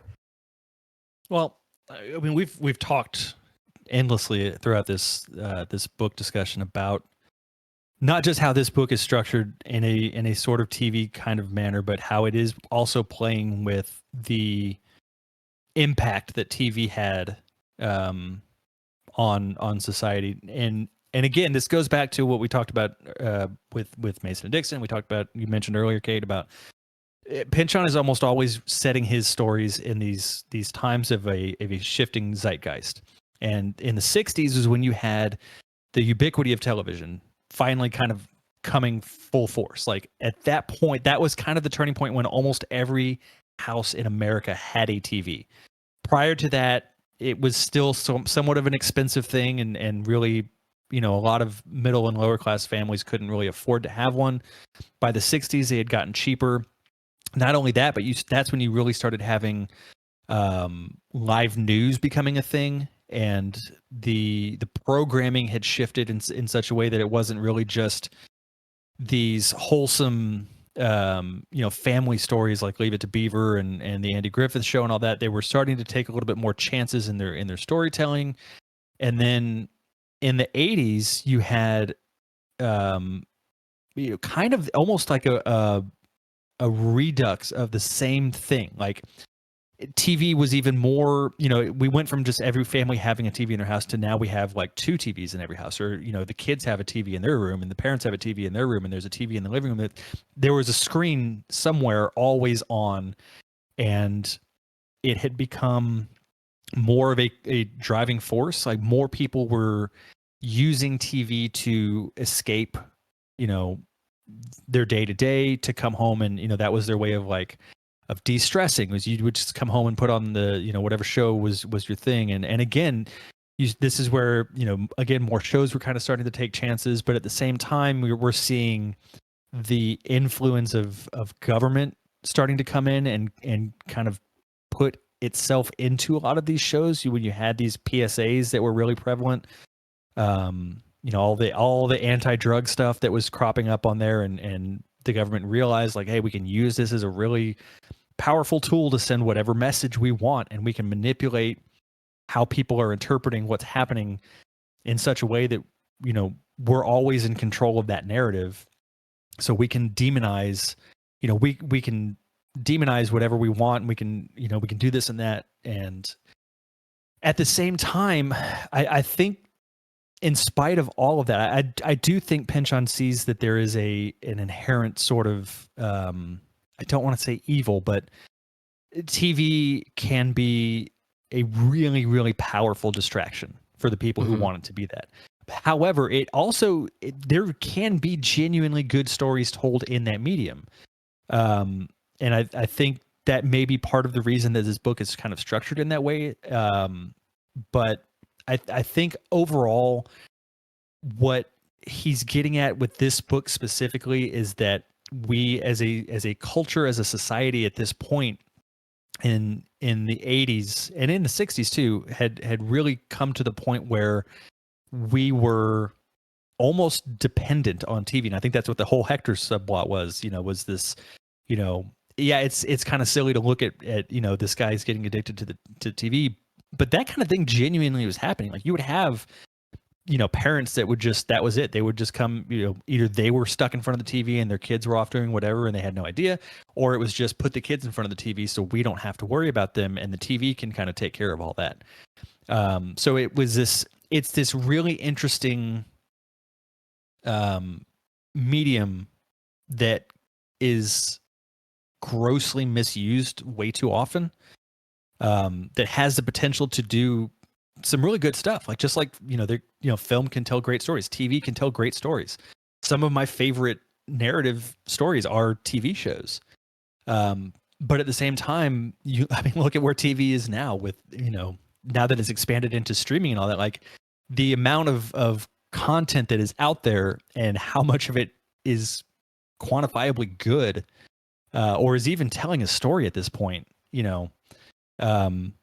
it's a really interesting evolution that has gone on, and I think its impact and its driving force in our society is really a major part of what this book is looking at. Yeah, I agree. Does Will, do you have any thoughts to add to that? I think it's interesting that you could substitute TV for drugs in this quote and kind of in general. Mm-hmm. Once drugs got a hold of your generation, everything was over. It does seem to be a commentary on addiction and the ways that we escape from reality, Mm-hmm. which I find interesting and kind of, I don't know. I mean, it would have been, Pynchon probably has a different perspective on television than me and the other co-host, given that he was alive. I don't think that television was a thing in the 1930s. I could be wrong. I'm not an expert on the history of television. Um, but I think we can be pretty sure that Pynchon grew up without the television, and then kind of like people maybe 5, 10 years older than me, it's like them and the internet, where they remember a world without the internet. Mm-hmm. So I can kind of remember before the internet was widespread, at least. Um, but yeah, and I that's basically all I have to say is that it seems to be kind of um he views television as a sort of drug. Yeah, and I mean, both drugs and television can be numbing agents, obviously, which we see time and time again. I mean, the Thanatoids use it as a numbing agent. Hector certainly uses it in the same way that he does drugs. The way that Takeshi uses drugs, perhaps, would be a better analog. And it is something that is used to also numb the masses. It's bred in circus. It's something that if you create entertainment, you can distract people from the real thing that's going on. I mean, at the heart of this book is the production of a film about the horrific events that we read, not for the purpose of illuminating the evils of the government, purpose of illuminating the evils of drug usage. Literally taking negative history, to use the phrase from Mason and Dixon, and turning it into something to be consumed for entertainment and also support that same government's message. I think that you're certainly on track there with the comparison between the two of them. And it kind of builds towards, I guess, like a reading of this book as the film that Hector's making, because Hector disappears from the narrative after Frenesi sort of arrives, and she's presumably kind of directing the film. And it seems to be, at least to my mind, there's a reading that's possible where this book is another layer to that piece of that puzzle, that Hector is viewing the creation aspect of his film as a central part of the Frenesi Gate story. And so therefore us reading Vineland is engaging in that film that he has presumably made. And I think that builds to why there are so many similarities between this and television, or between this and movies, from a standpoint of how tropes are built out, from a standpoint of how, seemingly very cinematic. And there's this weird sort of secondary narrator. Almost, I think in another episode, I compared it to like someone you're on a couch with watching a movie or watching a TV show with. And so that gets me to like my like big idea from this chapter, is that it is engaging in another level of sort of, I suppose, metafiction, but built within the universe that the book is out of, which is a fascinating thing to think about to me. I agree. I that kind of reminds me of this thing that I keep bringing back, keep shoehorning into the discussions of kind of the ideas of, we know Pynchon, he didn't grow up with television, absolutely. He was at least 10 or so before it would have been widespread, even if he had access to it when he was younger. There wouldn't have been television for him, though. It would have been like news broadcasts at most, just like Walter Cronkite. Not even, right? I mean, Cronkite was right, like 50s and 60s, yeah. But what he did have once he reached, adolescence, at least, was like Looney Tunes and Merry Melodies and those Hanna-Barbera cartoons and stuff like that. And we know through both things that Pynchon has unironically stated as himself, not even couched in a character or a narrator, that he loves those cartoons. Mm-hmm. But what he doesn't love, and what I think a lot of this book is attacking, is the facsimile of realism that those 50s and early 60s cartoons were made out of. And I proffer this question, not because I actually think that it's too fruitful in this book in particular, but I think in the context of these larger social discussions that we've had, particularly pertaining to like David Foster Wallace, is, what does the Carol Burnett show have to do with all of this? I especially think of her what brain, come on, her Shirley Temple bits, and how that plays into other Pynchon writing. But that's all I can really say there, is I think there's a lot of this inherent irony in the very early stuff made for children that and families that Pynchon didn't necessarily grow up with, but grew up into.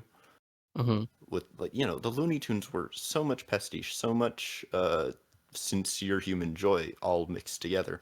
And then you have like, Leave It to Beaver type things, the Dick Van Dyke Show, which are fine, if you love them, if they've got a spot in your heart. I'm not here to shit on them, but they are really absurdly saccharine and really represent life as something that's impossible for anyone to attain, let Mhm. alone not Yeah. even the people that like, oh, back in the 50s, white families had homes and white picket fences and all this stuff. That wasn't ever true, but it was the myth that the television told everyone.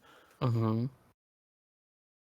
Which is ultimately a product that's bought, marketed, and sold, just like anything else. Yep. Exactly. The Cookie Monster is a psyop, everybody. Trying to get your children to eat more Chips Ahoy.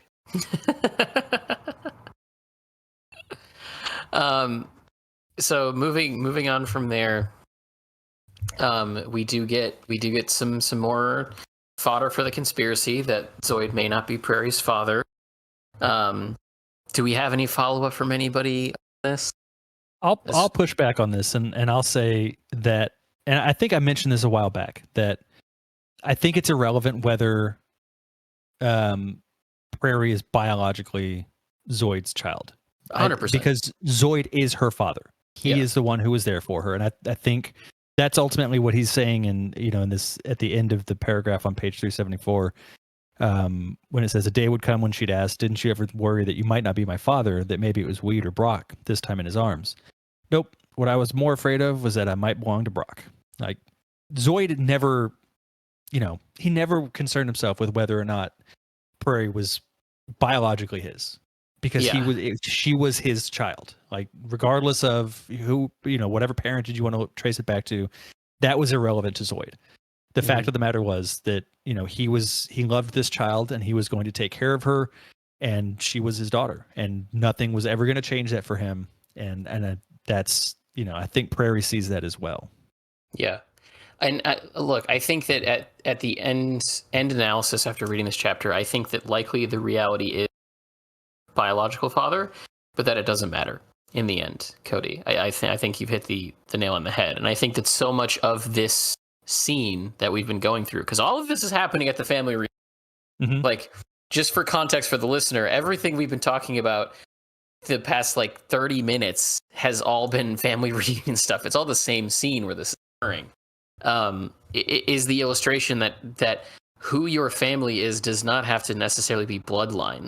Like, there is only a small amount of relation between all of people, and there is a lot of ideological difference between a good number of them. And yet still they are all, they all do have love for one another for the most part. They do all have these deep connections and ties, and it doesn't matter what those elements of division might be. Like, that ultimately doesn't actually have any impact on the way that they feel about one. Is sort of the final analysis that I come away with here. Because if all of this is a setup where Brock, takes Prairie and then kills everybody else, which we then are told in the next scene that really is what he's been trying to do, is get them all in a central location so he can take Prairie and then kill the rest. That doesn't make any sense if Prairie isn't actually his kid. Like, there's no reason to actually save her from that, or to tell her that she's his child. That doesn't mean anything if that isn't the case. But I think that you've absolutely nailed it, Cody, in that it doesn't matter that that's his biological child, because it's not his child.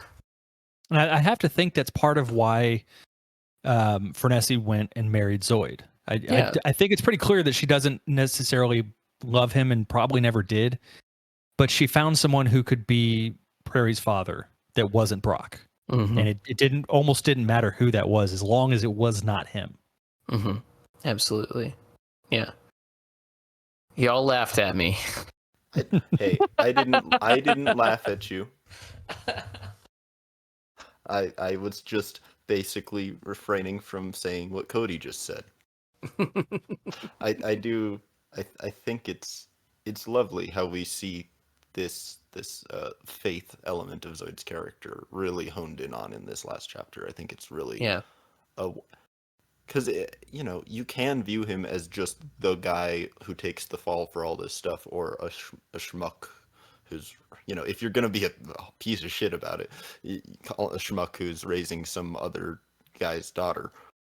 But he doesn't view it that way, and therefore it doesn't matter. He is just a good dad to his lovely daughter, who he cares a lot about. Yeah, he does. It might have taken him a bit to get there, some initial resentment seems to be present in the beginning when he became an absent father for a second, but dropping acid when your child is being born might not be the best way to start that relationship, right. but Maybe Yeah. not. Yeah, but I think, especially with the additional context, speaking of that scene with Weed Atman and being reborn as people, I think that adds an additional layer of what Zoid was talking about with that kid recognizes me. Just another interesting linkage that came to mind. Yeah, absolutely. I think you've both completely nailed it, which does bring us to probably one of the most visually absurd moments to me at reading it, in Brock descending from the helicopter and hanging over Prairie as she's sleeping. I don't necessarily think this is what Thomas Pynchon was going for, but the mental image I had in my mind was the scene in the first Mission Impossible where Tom Cruise is rappelling from the ceiling and is spread out. And then he's just hanging over her in weird spread out motion. Yeah, sweating profusely. Like I said, it's a very TV. This scene shifts into such a TV moment. It's so good. Yeah, and I would say that I think Pynchon probably did intend it to have that kind of tone, because why else would his colleagues be calling him Death from Slightly Above? Right, yeah. It's so deflating. Because seriously, we're talking about a man who has commissioned not directly commissioned, but he's brought a federal helicopter to come abduct who he believes to be his own child. That's crazy. That makes no sense. So yeah, of course he's being ridiculous. Well, he's also wearing a flak jacket and Vietnam boots and carrying a flamethrower. Yeah. So weird. Yeah, it's really intense from Prairie's perspective, obviously, but at the same time, this guy's crazy. Yeah. There's no ifs, ands, or buts about it. He's a nut job bringing a flamethrower to come, and he tries to be like, "I'm your real dad. Come with me." It's really? such a Star Wars moment too. It is. Yeah, it really is. Yeah. Which was even worse when that comes immediately after the jokes between him and Roscoe. I fucking hate Brock Vaughn so much. At least this is the last time we really have to deal with this horse shit. Oh, dude, his death scene was so satisfying. It really was. Oh man. But before we get to move on past it, I do like the fact that I like the bit of characterization of having seen Roscoe right at the beginning of his assistanthood to Vaughn, and now we see him at this point having kind of confused himself with a werewolf Igor type character. Yeah, basically. That was Igor was the exact thing that I had in my mind when I was reading. I was thinking more like a God, what is it? Dracula's right hand man. Renfield, thank you. Oh, to be honest, what I actually thought of was Rotwang from Metropolis, but that doesn't make a lot of sense. It's just kind of the image I had. That's so weird. He literally says master, though. No, master. It's Renfield or Igor, absolutely. Yeah.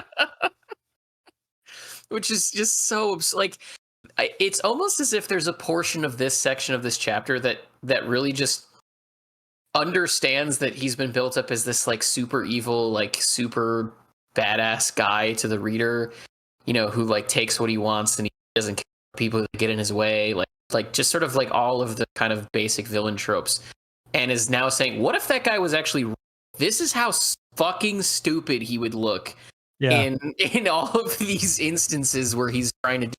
He's crazy. It's like the guys who try to do the whole like we were talking about earlier with they're really into thinking they're big military guys and they're just absolutely not. But Soldier they have of Fortune. The Soldier of Fortune guys, where it's in their minds they're the coolest dudes on the planet, but when you see them, it's just really, dude, you look like a fucking clown. Yeah, absolutely. That's so true. And her burn back to him about Preparation H is real good. Yeah. So I was going to ask, what do you all think about the fact that it seems like in a reading, because obviously the literally what happens is Reagan signs a bill to take away funding, and the helicopter immediately leaves, and he's just kind of stranded in some dangling in-between from it. state. Yeah. But you can also see it as Prairie holding him off through the use of that Preparation H joke, but also I have a knife, don't come closer, and just like throwing out these little defenses, whether they're biting quips or they're just weird threats, that she's keeping him away long enough for the news to get to the radio pilot or the helicopter pilot. Yeah, it's so cinematic on every level. Yeah. But I do love that image that like it's so perfect too, just to get to the whole sort of beginning place of where this began, where Brock was able to engage in this whole scheme because Frenesi and Flash got cut from Reagan's budget line, and now he's getting cut too. It's a good wrap up to that, but also just to have him be foiled by the very like administration he thought he was going to like make his name out of or increase his power out of, and for that to happen at the moment of potential victory, it's so good. It's so good. And I do love how it's written in that very TV tropey way. Like you can just picture how that would be filmed and presented on screen. It reminded me of the scene in Monty Python and the Holy Grail where they were being chased, the animatic where they were being chased, and then the animator had a heart attack, and so they just stopped it. Like that's what it is. It's like, yeah, we ran out of money. Whatever, we're done. Which was my favorite joke in that movie when I was a kid. The quick cutaway to the guy literally sitting in a chair, grabbing his chest, and the whole chair falls backwards. Oh my god, it's so good. Okay, so he does fail, but as soon as he gets back to the military base, or the airport rather, he realizes that he's not gonna have that, and he thinks with his penis one more time, and flies off to complete his grand design, which we then learn is to get all of them in one place and to kill them, and he takes Prairie with him. We'll obviously get to the end result of that journey in a second. Do we have any thoughts on Alexei, the Soviet defector who's a really big fan of Billy Barf and the Vomitone?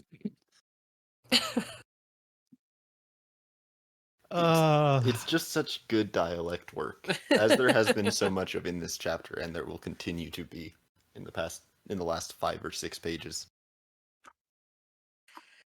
Oh, it's so good. I loved that. Just that brief aside. Very famous in Soviet Union. You know 80 Garage Tape? It reminded me of I don't remember the character's name in Clerks, the Russian dude that sang the metal songs. Berserker. Mm-hmm. That was immediately where my mind went. And Olaf, that was his name. Yeah, that's right. Right after that, we get the return to the movie at 9, which I'm going to read this out because it's so funny. Oh, thank you. The movie at 9, more than the usual basketball epic, was a story of transcendent courage on the gallant but doomed LA Lakers as they struggled under hellish human conditions at Boston Garden against an unscrupulous foe. Hostile referees and fans whose behavior might have shamed their mothers had their not been there, screaming epithets. Oh, God. Page turn. Running Laker free throws, sloshing beer on their children in moments of high emotion already. To be fair, the producers had tried to make their best to make the Celtics look good. Besides Sidney Poitier as Casey Jones, there was Paul McCartney in his first acting role as Kevin McHale with Sean Penn as Larry Bird. Great on the casting. Lakers side. He's so good. On the Lakers side was Lou Gossett Jr. as Kareem Abdul-Jabbar, Michael Douglas as Pat Riley, and Jack Nicholson as himself. Votto and Blood, who were watching this down at the garage in Vineland, being both passionate Laker fans, had to find something else to bicker about. Say, Blood, Votto remarked aggressively, some righteous-looking shades Jack's wearing tonight. Oh, it's so good. Oh, my God. And it has to be mentioned that this is written in a time before the internet. So, like, he just knows, like, Paul McCartney as Kevin McHale is fucking golden. Like, you have to have a knowledge of these people well enough to know who looks like who among these actors and athletes. If this was a visual show, this is where we'd have to insert a photo of Kevin McHale. Please just go take 5 minutes and look all of these people up because they are 100% the perfect casting choices. It's so good. Well, and I love that this is in some ways it's a self-parody of pointing back at Gravity's Rainbow and the racial dynamics at play in that book. And to basically say, look, it's a movie that's doing the same thing that book was doing with the Preterate and the Elect. And yet it's just this TV movie that, like, at this point in time had all of these kind of B-list celebrities playing these very, not Paul McCartney's not a B-list, but you get what I mean. Playing these very bad roles. Yeah. Regardless of whether these are well cast for looking like the people. The idea of Jack Nicholson playing basketball is so bad. It doesn't make sense to actually make this movie at all. Right. Well, I think yeah. Jack Nicholson's famous for sitting courtside at Lakers games. Yeah. I think that's Yeah. what Yeah. it is. Yeah. But he wouldn't play it, and he wouldn't be believable playing it even when he was young. I do love Sean Penn as Larry Bird. That's a good one. It's a really good one. All of that does bring us to the last days of Brock Vond, or the last hours of Brock Vond, I guess is probably the better description. This film being played at 9 o'clock on TV is a transition point for us to be with Blood and Vato again, and we learn that they are going to go out on a call. Brock has ended up in a car and seemingly potentially in the river, or at least off the road, and they need to go rescue him. Not what they're actually going to go do. I guess I think they're going to rescue him in a different kind of way. Yeah, I suppose that's fair. They're taking him home. What did we think about this section? This is an interesting section of the book.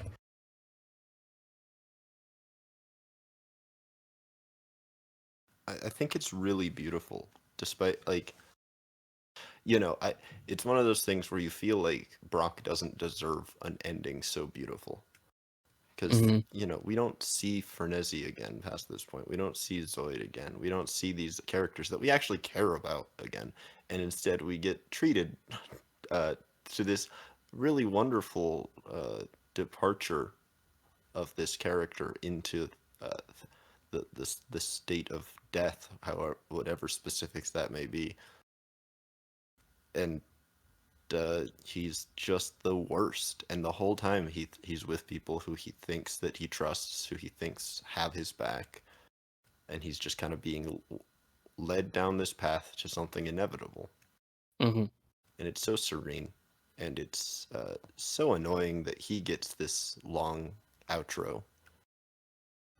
But who else would it be? We don't,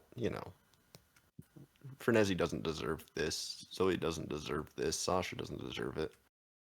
Yeah, it's. I agree with you 100% that it's. I don't want to say it's wasted words on such a terrible person, but it's it is kind of like a weird, almost frustrating thing that Brock does get such a beautifully written write-off, essentially. I don't really have much to add to it other than that this particular death scene reminded me of the death of, I guess you could call it, both Fred or Bill Pullman and Balthazar Getty's characters in Lost Highway, where they're just kind of led to an inevitable end out in the darkness, and it's a fate that they know that they're coming to, and they're just kind of forced to deal with it and resign to it. And they're both just very dark and surreal kind of send-offs. But yeah, this one, I mean, we all wanted this for Brock. We all wanted him to go. But there was a part of me that was just like, fucking shoot him in the head. Who gives a shit? Fuck that guy. Dump him in a fucking trash can somewhere. Exactly. That's what I wanted, absolutely. And instead we have this wonderful moment where Blood and Vato tell him this lovely little story, and he just suddenly realizes that he's in the land of the dead. Yeah, he's walked into Patrick Bateman's fun plastic wrapped bedroom, and it's all just close your eyes, dude. Do you have a dog or something? I actually find this ending interesting. I was not frustrated by it. I actually found it very fitting.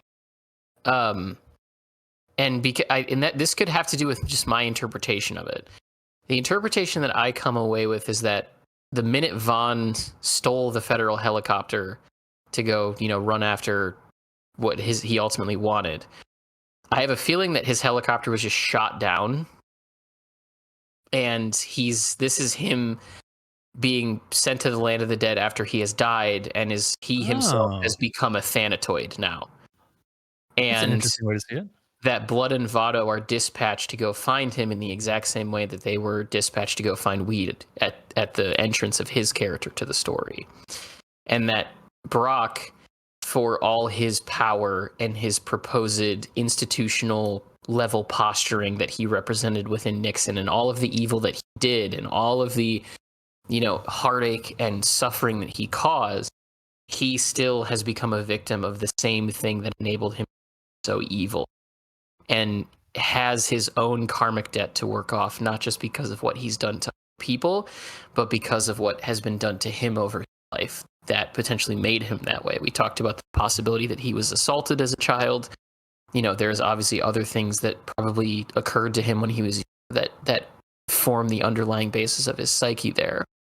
And so Blood and Vato, have some level of sympathy for him because they know the kind of pain that leads into someone being a Thanatoid.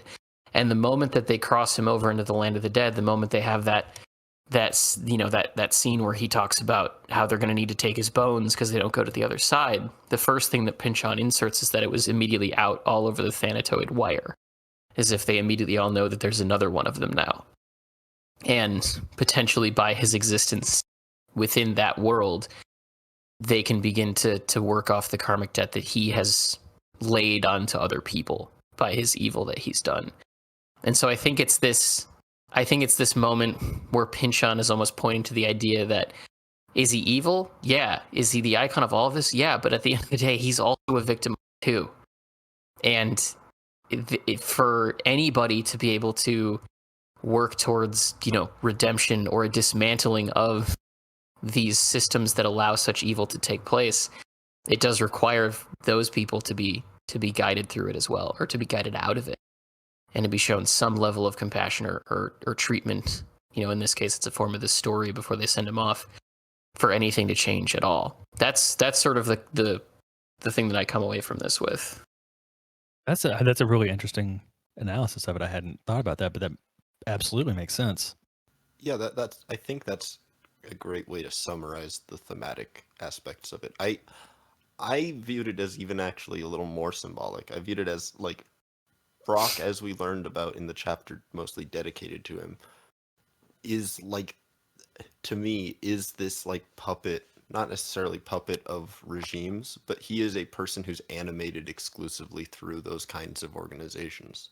And so the minute he decided to go against it, it's not even that he was shot down, it's just that he fell apart. He just stopped existing, because the only thing that kept him running as an entity was this, in this case, symbolized by the government funds, but the endorsement of the state. Yeah, very true. Do we have any thoughts on the fact that DL and Takeshi apparently have been actually hooking up this entire time, or at least since 3 years ago? Well, I would like to since he's not here to rub it in our face, I'd like to apologize to Luke, because he was right, obviously. We're sorry, Luke. Yeah. We never believe you enough.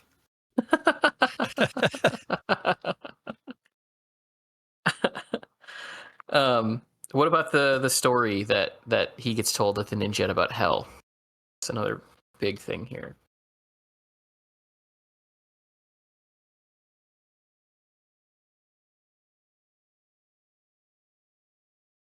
I'm trying to find that section. Do you have the page number? 382. I remember it vaguely. 382. Okay. I can read it if you want. Or 381. As for Takeshi, the head ninjet had managed to corner him. He was on the Punkutron machine, all hooked up with no escape, and while an inkjet printer moved along the meridians of his naked skin, laying down trigger point labels in different colors, adding reference numbers and Chinese ideograms, senior ninjet Punkutech stood by with an ivory fescue, noting and commenting to a small bevy of teen novices, all in white gi with trainee armbands. Sister Rochelle, as so often in the past, now socked Takeshi with another one of her allegories, this time about hell.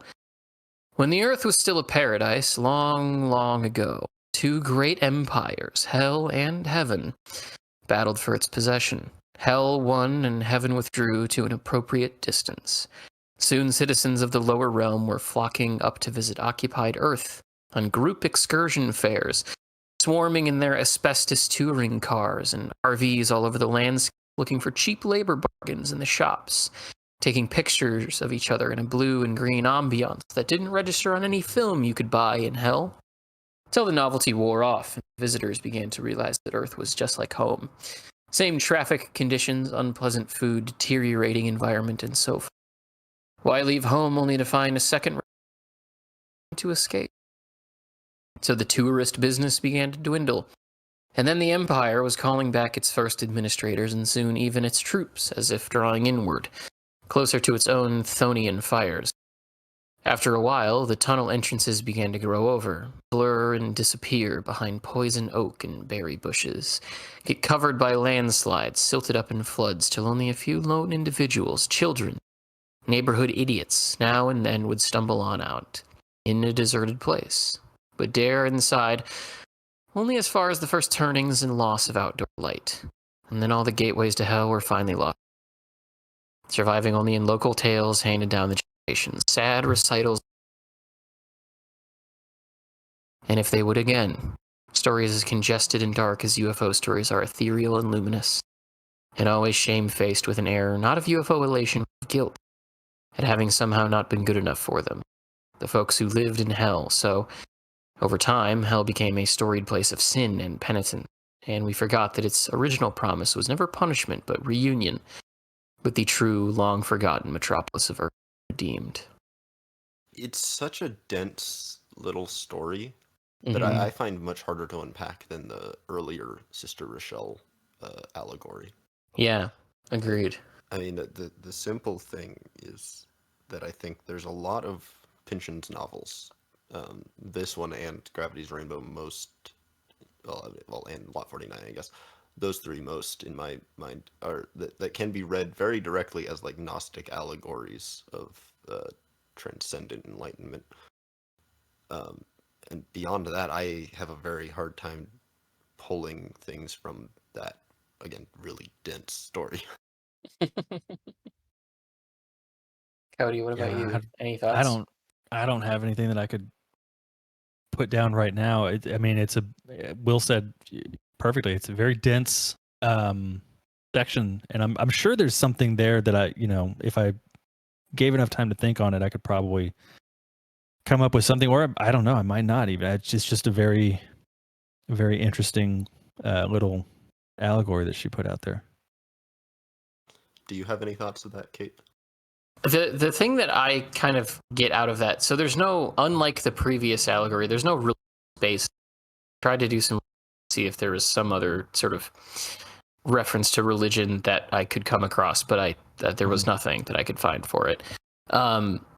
So it's a wholly made up thing by Pynchon. The biggest thing that I can kind of think of it is, it gets back to that same idea of like the fulcrums and the balancing of evil with good, in the sense that, there is this paradise that is kind of despoiled, and maybe there's a period where it's worse, and then suddenly the entrances to hell that these people come out of get sealed up, and then maybe things get better, and people kind of forget about it, only for potentially another war to take place or for the gates to get reopened. It seems to, at least on my reading through the first time, be part of that underpinning element of forces and counterforces that Pynchon is talking about, or that, evil maybe goes in these cycles where it's very intense, and then people kind of step away from it before getting attracted back to it, like in the case of the children potentially re-enter the cave, but then not fully ingratiating themselves. The thing that sort of conflicts with that, and the hardest part for me that when it comes to parsing it out, is the line about reunion, not rebellion. That's that part of the end is the part that I'm not quite sure how to square that circle, so to speak, with everything else in this novel. But that's how it read to me, is this idea that, and we know that Pynchon views the untapped Earth as a Edenic landscape. Mm-hmm. What the hell else is Mason and Dixon about?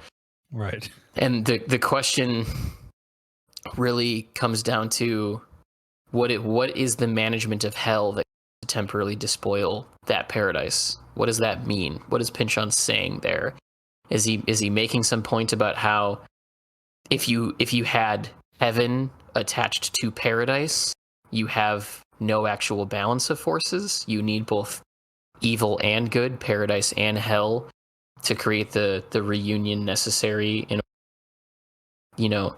the fulcrum to work, for the forces and the counterforces to work in that pattern. And if you kill that, you lose some fundamental aspect of how the world is set up. It's not an easy thing to pack out. And I've been thinking a lot in this book, going back to what Will said. I want to say it was in chapter 9, where he was confused about why Frenessy would, sleep with Brock, why Frenessy would be attracted to this thing that's like so antithetical to everything that she believes in. And that gets to the fact that Thomas Pynchon kind of does this a lot, where women sleep with people that they shouldn't. Penny Kimball, the DEA, or the DA assistant attorney, sleeps with Doc in Inherent Vice, and does drugs with him. In Bleeding Edge, the protagonist there, she sleeps with this psychotic CIA agent named Nicholas Windus. And here you have Frenessy sleeping with Brock. It's something that he goes back to time and time again. And what it really reminded me of this time through is, if you read through the Old Testament, and particularly the books of the prophets and the Tanakh, you'll come away with the fact that time and time again, the nation of Israel is likened to a harlot who sells herself out to the forces of the Canaanite gods, or of other pagan beliefs, and that she as a nation has been unfaithful to God, the husband, in these allegories. It's something that comes up all the time in these books in the Old Testament. It's repeated over and over again. And I feel like in a lot of ways he is using the same kind of imagery and allegory to explain why these social causes and movements fall apart, is that they to use biblical language, they prostitute themselves to something else. And oftentimes, that could be drugs, or that could be the government, or that could be power, or that could be any of the things that Pynchon talks about. But I think his usage of women specifically seems to recall that to me in a lot of cases. And that seems, and maybe this is a stretch, I'm digging real deep through the recesses of my brain here, but that seems to connect to this story in the sense that, paradise, the beauty of the untapped world and all of the things that it can be, all the things that humanity can be, seems to not be itself without this additional, aspect of evil, or aspect of hell, and that there needs to be this sort of regular, whether it's the nation of Israel or these social movements that get blown up, this regular reunion with evil, this reunion with hell, for things to be complete in these cycles, and that it doesn't work any other way. It seems to be describing the condition of just how things are, not how they should or could be. Mm-hmm. That's at least what I come away from all of it with, personally. So with regard to your hell interpretation, the in particular the lines here that talk about hell being a storied place of sin and penitence rather than reunion. Mm-hmm. I think it's the reason that I go back to the heretic churches of Christianity, is that it reminds me a lot of discussion, especially linking it back to the earlier discussion of Sister Rochelle's, with the idea of redemption being internal and pre-existent, and that the offer of transcendence into heaven as being illusory. I see the discussion of hell as reunion being more of a statement of there never was this place of damnation. There were just two different ways to look at the ideal. And in one case, you had this kind of he leaves it on the table, but this kind of moving past, this kind of isolation. And on the other side, you have this reunion, this return to what you had before, and seeing those both as ultimately similar, not necessarily the same, but substitutable for one another in the most meaningful of sense, and that they're both equally human. Yeah, that's also good context too. But that does bring us quite literally back to the no sex clause. Mm-hmm. And I was wondering what you guys thought about that, because when I read it, I have a hard time reading it any more, or at least any more interestingly, than basically Pynchon realizing that he'd written these two very fun characters into a situation where they basically have to be celibate. Mm-hmm. And him being like, well, that would kind of suck. Yeah. Let's give him a happy ending in that way. And I do love that it kind of ends with DL finally acknowledging that she does love him, and that, or at least is attracted to him in the same way, like that being symbolic of her asking to him after all these times that he's asked her. It does feel like just a very sweet ending to the two characters that are very enjoyable. Well, we also need to address the fact that Takeshi seems to be planning on using chicken feed as amphetamines now. So there's still some potential for a downfall on his end if we're at that point. Oh, I don't think it wouldn't be Takeshi and DL without hijinks. That's true. That's true. Yeah, Takeshi is nothing if not a little bit of a cartoon character. Yeah, he really is. Yeah, the concept though of sneaking into a chicken coop to steal the amphetamines out of chicken feed, only for him to make too much noise and have all of the chickens start squawking at him, was great. It's you got to wonder what that guy's drug budget is. I mean, he's resorting to chicken feed, so it might not be too much. Well, perhaps was back when he was an insurance adjuster. Yeah, that's true. It's just constantly loaded all of the time. So that does bring us pretty much to the end of the book. There's really only one other part. That's when Prairie goes back out to the field to ask Brock to come back and take her. I interpret this scene really as her breaking this cycle of issues between her mother and then, her grandmother. They all have this like uniform obsession, this uniform attraction, and are attracted to the things that will destroy them, to get back to the earlier stuff that I was talking about. And so Prairie rather has this moment where she could end up the same way. She's asking Brock to come back and take her, but in the same way that Frenessy was almost saved by the simple love of her child, or the potential of being a mother. Prairie is saved by the love of her dog, essentially. That the return of her dog and the home that represents, and the love of that home in this, is a different angle on family and being family. Frennessy's early epiphany, but it sort of has the same effect. And the book closes out with this kind of understanding that this isn't going to happen again. The cycle of this has been broken, and Prairie's going to be okay. I love it. I love it so much. Yeah, I do too. I like to think that even if for some reason he did come back, I think she's shown that she's stronger than her mom when she told him off. I do like, to touch on the ending here. I do like and Luke pointed this out when he was talking about his feelings on the half of the chapter in whole. The ending paragraph kind of putting us back where we started with Desmond and also the mention of the Blue Jays, and it's that cyclical kind of nature of everything that the book has been touching on, but in a better kind of more optimistic way.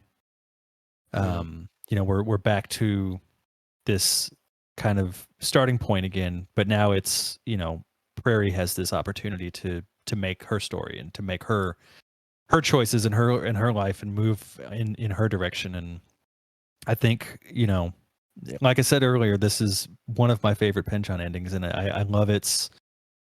I think there is an optimism that's present here at the end, and it's one of the, we talked also about book hangover, and there's definitely that, but at the same time, like I finished reading this back half again this morning, and I was like, I want to go back to it already. Like I want to go back to those characters. I want to go back to their stories. When we finished Mason and Dixon, it was exhausting because of its breadth and scope and everything, and its length. And I was kind of happy to be done with it. I was glad that we did it, and I love that story. But by the end of it, it was just like, it's exhausting. But I feel like with this one, it's, it's so much, it's leaner and still packs in everything into a shorter narrative, and it leaves me at the end just kind of happy and wanting to return to it sooner than I would want to return to something like Mason and Dixon, or like when I finished Gravity's Rainbow, going back to that one because I need more time after reading something like that. Like it's one of his warmer and happier and more optimistic endings, and I really love that about this. Yeah, absolutely. Will, what about you? Yeah, well, so I actually have to go basically right now, and so I'm sorry to not share any quotes or to go any deeper on it. But I have to say that both of y'all have basically summarized how I feel about the ending. I think it's really it's very touching. I think it's a really nice reminder that Prairie is not just like magically better than her parents. She has these weaknesses. She has this death drive that Pynchon, it seems, would say that most of us have. She wants Bond in some way, even though she knows that would be horrible for her. But the important part of this section is that Desmond means from Munster, which is the place that Cork in Ireland is, which is the place that James Joyce's family is from. So clearly, QED, this is a rewriting of the Odyssey. Plus the whole Argos thing. But sadly I have to go. But I'm sure both of you will. I'm sure that either of you or both of you will have stolen one of the quotes I would have chosen. Good to know. See y'all later. See you later. See you, Will. Well, yeah. Any final thoughts on the book as a whole, Cody? No, not at the moment. I think I'm going to formulate all of that for when we do our wrap up. Suffice to say that I do love this book. I really do. Yeah. Yep. It's I know when we first started talking about it, I said that it was in like E, and I think it still is there. I don't know if I can necessarily say, or no, I think I said that it is in the top in my mind. I would say it's in my top 3 as far as his books go. Yeah, it's so incredible, and I hate everybody who says that this book is not good. Like that would require a cognitive dissonance that I'm uncomfortable with to say that this book is bad. I have to think that a good majority of the people who say they dislike this book either genuinely do not actually dislike it as much as they say they do, that it's just more of like a saving face thing because the general consensus is that it's not good, or they just haven't read it and have read all the comments on it and are just kind of, taking that as gospel and like, okay, well, it must be bad. Even the pension fans don't like it. Like it. Yeah. If you've gotten to this point in this podcast and you've not read this book, what are you doing? Go read the book. It's so good. It's so good. It is. And yeah, I just want to read it again. I totally agree with you. I just want to go back and restart it. And man, is it so worth your time and so worth the additional analysis. I hope that if our podcast has done anything, it's convinced people that it needs more attention than it gets. I would hope so. Are there any funny parts that we did not cover as we went through? The only one that comes to mind, I don't know why I enjoyed it so much, was Hector almost running into someone with a cigar and burning their beard. Just, I don't know. It just seemed like a very Hector thing to do. Yeah, that's entirely fair. I didn't have anything. We covered everything else as we went through. I was going to say the funniest thing, honestly, was the 84 NBA Finals movie. The basketball movie, yeah. Fucking killed me. Do you want to read your quote first? Yeah, so I think I'm going to go with on page 370. So obviously this is from the family reunion, and this is kind of not terribly long.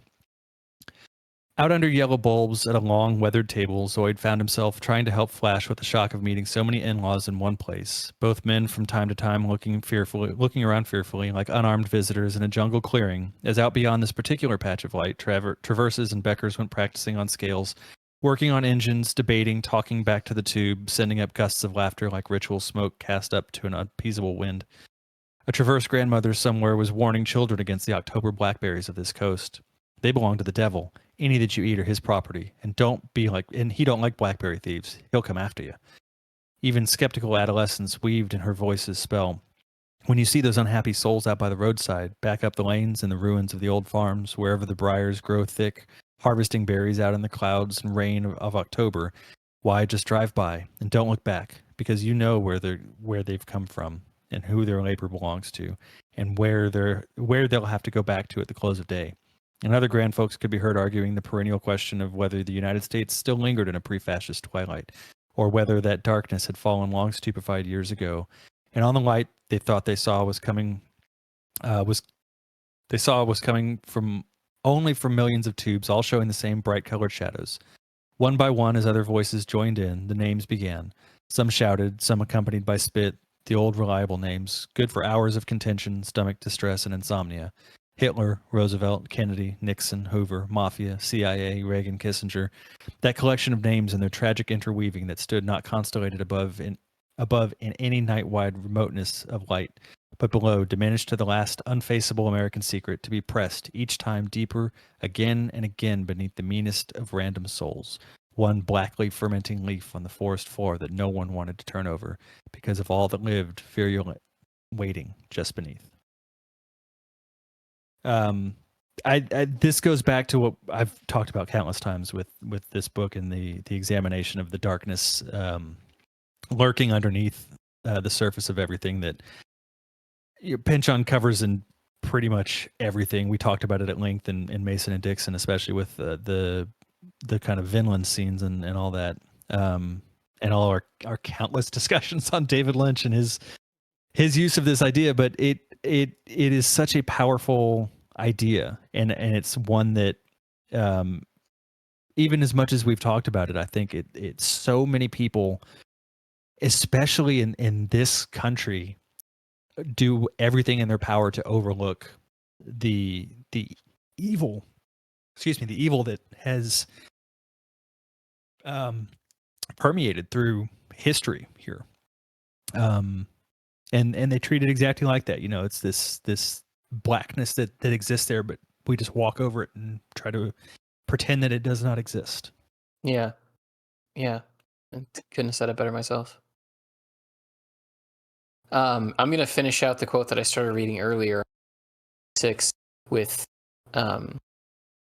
weed and prairie, where it goes on, I'll keep an eye out for you. In fact, they were soon to become an item around Shade Creek, out to all hours among the town, the smoky indoor by shadow-patched fluorescent bulbs, across covered bridges lined with shops and beneath the many clock faces beaming, past thanatoid dogs lounging in groups who had learned how to give up wagging their tails and now gestured meaningfully instead. Weed would stuff himself with bucket after bucket of popcorn. Prairie would show him the secrets of pachinko.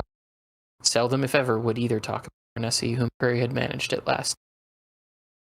I read most of the quote earlier about it, but I love that ending. Just this very simple, love between people, completely platonically. Prairie does care deeply for him and is closer to what occurred that led to him being in the state that he is than, she probably would have imagined, but still feels this intense care for him. And I think is an example of why Prairie ends up being very different from the rest of her family and ends up being the one who breaks that cycle. And just that, absolutely, yeah, she knows that this man was betrayed by his friends and that he just needs somebody to be his friend. And it's, oh man, I can't talk about it. I can't. Fucking beautiful. It really is. Oh God. It's it's a beautiful book. It absolutely is. Man, do you have any most pinch on parts? I really think if I had to pick something, it would be using the family reunion as a backdrop for closing up all of the character arcs and the thematic elements that are done in that section. I think I don't remember who it was early, and I feel bad that I don't remember already, but who was talking about earlier about how at the end of it all, like family is what ultimately matters, and it's the bonds that you form with these people. Mm-hmm. And I think that's such a central part of what this book is talking about, that throughout all of this, that's ultimately what binds us together is these people that we care about, whether or not we are blood related to them. I think for all of the sort of the dream sequences and the character arcs that get tied up, all taking place within that family reunion, I think is incredibly important to the points that he was trying to make in a lot of this book. And it's something that it's done in a really kind of subtle way. Like, you don't really think about the fact that this is all taking place at a family reunion until you really stop and think about it. Like you had mentioned earlier when we were talking about, whatever part of the narrative we were at, like this is still in the family reunion. Like, Yeah, that plays such a pivotal backdrop to all of this that's happening at the back end of this chapter. And I think it's very intentional that it was set in that scene. Yeah, I agree. I think if I had a most pinch on part of the chapter, it would be the whole extended sequence where Blake dies. Yeah, that's a good one too. From the weird dream logic of like him seeing the payphone that has a giant sign over it and giving the reader sort of a glimpse into what it might be like to be a thanatoid through that sequence. Mm-hmm. And then just the whole, the description of the descent that he goes on towards the land of the dead until, his bones are taken from him. Like, I want to see like David Lynch just film that if possible, That would be a beautiful short film for sure. Yeah, absolutely. And just the way that all of that is portrayed and the detail that comes across in it is I would say the most pinch on part of the chapter. I don't think there's another writer who's ever lived who would be able to write something like that. All right, so that does bring us to the end of Vineland. But just like last time, we have collated some reviews from the good old people, Goodreads.com, who have been nice enough to provide us with their thoughts on books. I'm going to read a couple from 1-star, 2-star, and 3-star because I think that 3-star Goodreads reviews can be very interesting. This first review comes from somebody named Peter, who includes a quote at the beginning that says, "When power corrupts, it keeps a long list of progress written in the most sensitive memory device the human face. This novel tells the story of the people whose lives were touched by Francie Gates, a one-time 60s radical who turns government informer and goes hiding a daughter. The novel opens in the fictional Northern Californian district of Vineland, where Zoid Wheeler, Fernessie's ex-husband, is living in semi-seclusion with his 14-year-old daughter, Prairie. When Zoid learns that Prairie is being targeted by a charismatic prosecutor, Brock Vaughn, who first convinced Francie to betray her friends, Zoid sends Prairie away. However, she is still keen to know her mother. As the reunion progresses, all of the main characters converge on Vineland at the large annual reunion of friends. Brock Vaughn lowers himself from a helicopter in an attempt to kidnap Prairie as she sleeps alone in the woods, but just as he is about to grab her, the funding for the program is cut, and it is he who is winched away. Vineland spans from the 1960s to the mid-80s. The novel covers the paranoia of the Nixon years, the end of the hippie movement, birth of Reaganite politics, and the main themes are the corrupting influence of power and the death of idealism. The prose is dense. Pynchon moves fluidly in his narrative from character to character and between time settings, picking up dropping plot lines seemingly at whim. Now, whilst I found it marginally better than the previous novel by that author that I'd read, The Crying of Lot 49, I cannot say that I particularly enjoyed this one either. Despite comments on the blurb to the contrary, I did not find it exhilarating and wretchedly funny, quote-unquote, nor did I find it beautifully structured, quote-unquote. Rather, I found it self-indulgent and rather dull. What kept me going was an interest in seeing just whether Fernessy and Prairie would be reconciled and whether Vaughn would get his comeuppance, but found the ending a letdown as well. I suspect that this will be something of a Marmite book. You will either love it or hate it, and unfortunately I'm in the latter camp. 1.5 stars if I could. Okay. I mean, I will give them credit for. I mean, it sounds like they read the whole book. I'll give them that. Yes. I think they missed a huge chunk of what the book was about. As evidenced by the distillation of its themes being only two things: the death of idealism and the corruption of power. Way more going on in this book than just those two things. Yeah. And also, the only complaint seems to be that it was hard to read, so I'm going to give it 1 star. Yeah, like, I don't know. Like, this isn't the most unhinged review I've ever seen, but it's like frustrating not. and it's... Yep, that's why I included it, Cody. Because this person is just so close. They really are. I feel like they... You know what? Okay, I think I've tracked onto what this is. I think this is a person who came into this expecting a lighter read, as evidenced by their comment that the prose was dense. It absolutely is. Absolutely not denying that. I think that, and I can't say that everyone should or can take the time to read slower and more analytically. I understand that books can be fun, and that's a primary purpose of reading, 100%. But I think I think within the first chapter of this book, you should have an understanding that this is going to be something that needs a lot of unpacking and is going to require a little bit of legwork on the reader's part. Yeah. And I think by that point, if you're not willing to meet the book on its own terms, then you don't need to continue on with it. Right. Because you're going to have a bad time. Yeah, that would all make sense to me. Yeah. So, I mean, kudos for finishing it. And I think that if for whatever reason Peter is listening to this, I think if you go back and take the time to examine it, I think that there's a lot more. Like you said, he's so close. Like, it's all right there. I feel like he got to the door, knocked on the door, and it took a little too long for that door to open, so he turned around and left. Yeah, exactly. This next one comes from Emily, who gave it 1 star. Cannot follow what is going on and I give up. Shelved as half read unfinished. I genuinely don't get people who don't finish a book but still feel obligated to rate it. That part of my brain just cannot activate anything. Like, I have DNF'd tons of books in my time because I don't, like, it's just not vibing with me at the right time, or I just don't care for something about it. But I am by no means going to comment on the book as a whole after I do that. Like, Yeah. if it comes up in conversation, I'll just say, I did not finish that book.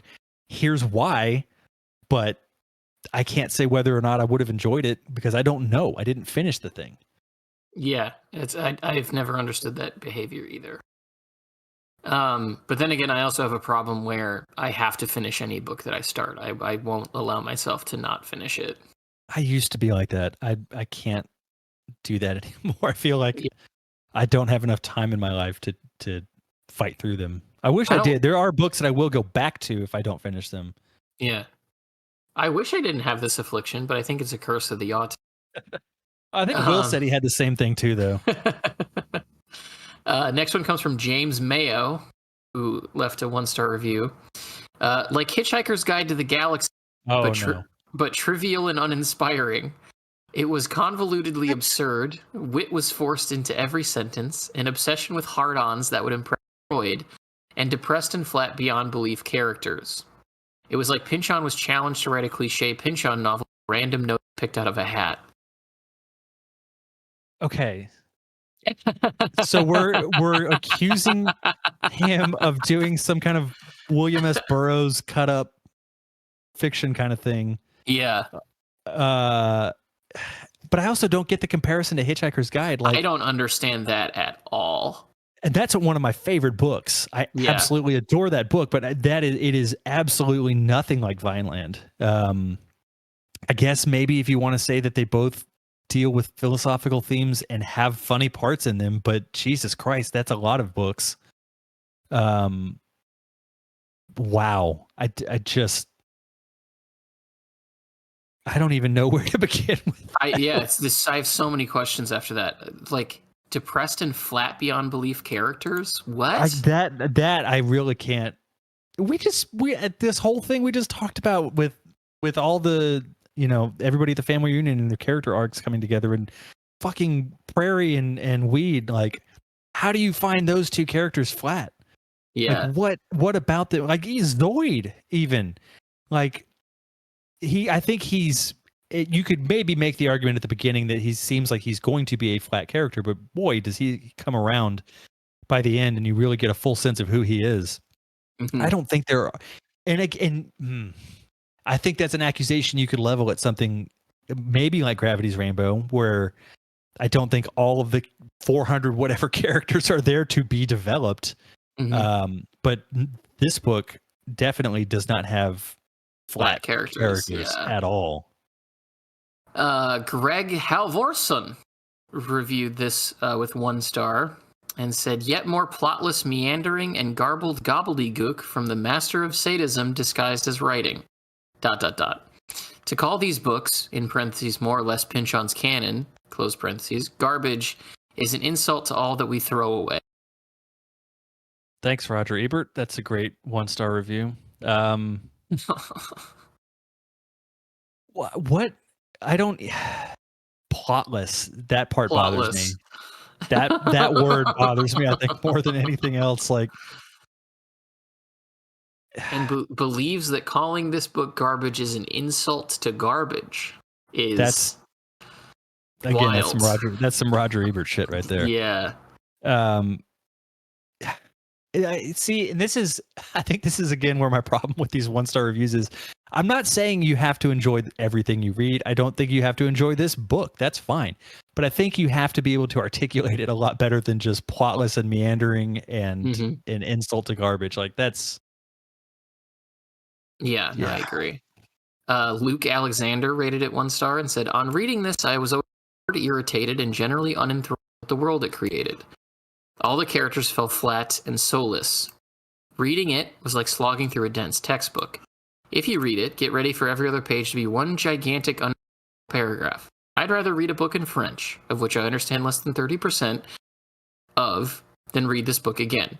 It might as well have been written in Sanskrit or hieroglyphic or something.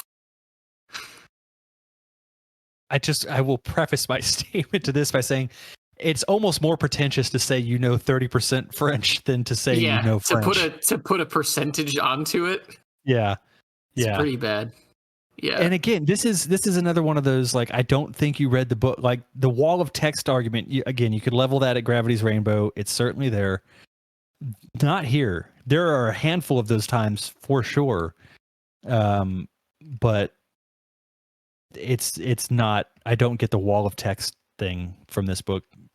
Really, maybe more than any of his books. Bleeding Edge probably had less of it even. Mm-hmm. The plot that bothers me the most. Like, this is, I think by this point, probably his most cohesive plot. At that point in his writing. Yeah. Yep. We're now going to look at some 2-star reviews. This is from Matthew Ted. 5th book of 2022, 2.5 stars. I'm almost with old Harold Bloom on this one, but not quite so violently. I didn't find it brilliant, and it's a shame as I was expecting to be in the Vineland defense crowd, who supported against the claims that it's been weak compared to his bigger and more literary giants. Pynchon once cited Kerouac as a big, and I definitely felt his ghost with an element. It's a rollicking romp of 1984 the back of the 60s and its counterculture, set in Vineland, California, the only U.S. state I've been to myself, with the sort of literariness of Gravity's Rainbow, which came some 17 years prior to this. It's a mad Pynchon land fest that didn't seem entirely worth it for the silliness and it's filled, as ever, with strange characters with strange names, Zoid Wheeler being our main guy. It's also filled with Star Trek references, for some reason. Ninjas, cops, and altogether is known as a blend of daytime drama, political thriller, kung fu movie, and typical Pynchon paranoia. I liked elements of the plot and really didn't care for others. It felt quite long, even at just Pynchon light size, 400-ish pages, and some of the digressions were boredom-inducing.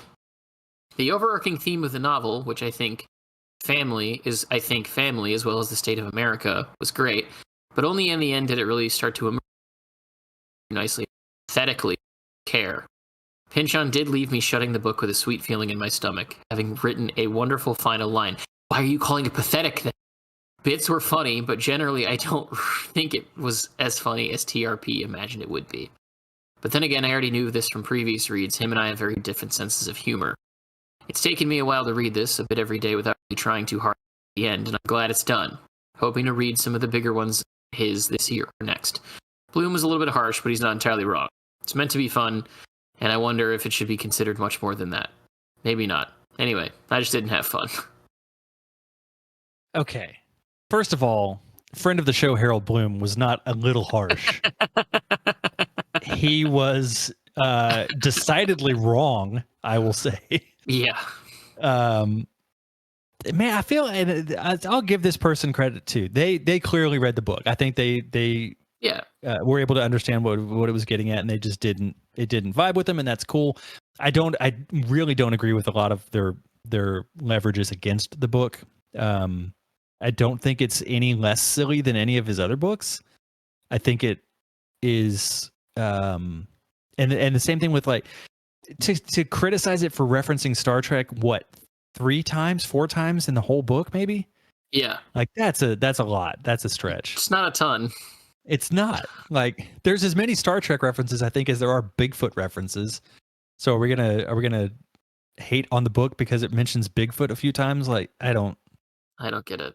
Yeah, I don't. But it's a better written argument against it than any of the other ones so far. Yeah. I would agree. It also has footnotes, which I didn't read, but it's an interesting one. This one is probably the most insufferable. Just, buckle up for this. This was written by Descending Angel on December 27th of 2021. And it says, it's 2 stars. What's worse than reading a bad book? Reading a bad book that was written by one of your favorite writers. Being objective about it, you can't love everything a favorite writer, band, or movie director does. Vineland is well known to be Pynchon's worst, but there are some who like it and think it's underrated. Good analysis, buddy. The good things about it are that it is Pynchon. It's hard to think of another person that writes the way he does. So it is unique and in places beautifully written, but there's just something lacking. It's tired, which is weird because it took 17 years from Gravity's Rainbow to this.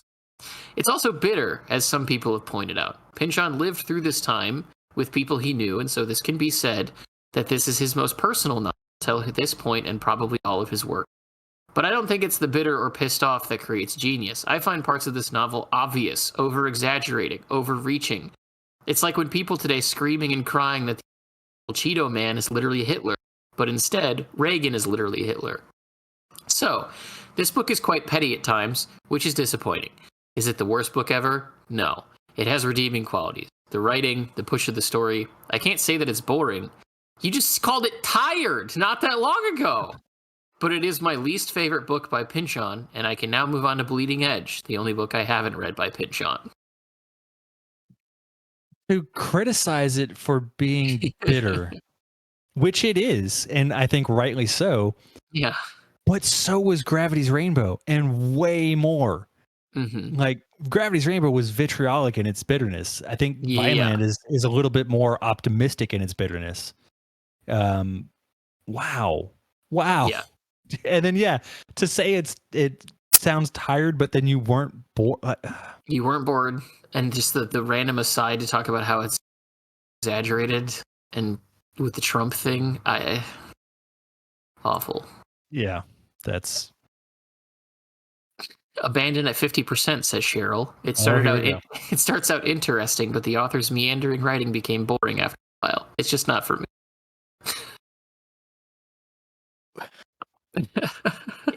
How do you not know it's boring for you until you're halfway through it? This is almost a 400-page book. Yeah, I don't know. I really don't. And by page 200, there's a lot that's happened. Mm-hmm. Yep. So then here's where we get to 3-star Goodreads reviews, which I always find very interesting because 3 stars can mean a lot of different things to different people. Yeah, that's true. So this is actually from someone that I am friends with on Goodreads that I'll read out his review for. I'll say his name. But it's a 3-star review. It says, and he starts with a quote, believing that the rays coming out of the TV screen would act as a broom to sweep the spirit. A ginormous set of characters stomping around Northern California, doing weird shit as the national culture shifts its goalposts around them. Zoid leaps through windows, more a symbolic penance than any true means of escape. Hector is so addicted to television that true and was an invention of his deluded mind. Fernesi is a snitch on the federal payroll at computers are leading this bureaucratic change to find ways to budget. And Brock Vond is the unseen but keen on its muscles. These and other lunatic fringe types mix and mingle as everybody moves from consequence. Quote, Fernesi now popped the tube on and checked the listing. Pynchon confronts the lines between fantasy and reality, soaked in cinema-saturated trek through the recent past. Borrowing cues from 70s cop dramas, Sea Camp meets compassion as Pynchon makes worlds collide in a kaleidoscopic fireworks display. 3.5 stars, since I doubt anyone comes to Vineland without some Pynchon already. Although the old compare and contrast to, I thought it was similar, but a lot denser than Inherent Vice, and I really enjoyed rolling symbolically kind of artsy-fartsy wine tasting, where Thunderbird and Boone's Farm are top shelf. It's fun and often funny, but Pynchon's work for it. At least here we follow a straightforward plot, unlike Gravity's Rainbow or V. Because of this, this book is much less puzzling and much less of an academic's wet dream. So, it lives in a shadow of Pynchon's greater hits, but it's also that much more accessible. That's an interesting one. It is an interesting one, because there's not a lot there about why it's not more than 3 stars. Yeah. I don't. So this sounds like I know people who will refuse to rate things 5 stars, and instead they'll kind of like almost rescale things from a 1 to 4, but still use the 5-star rating, which is weird for anybody else who's trying to read those reviews and get a full understanding of it. And I think this is where that falls. Yeah. I mean, I get where they're coming from. Their criticisms are valid, or at least they're argued well.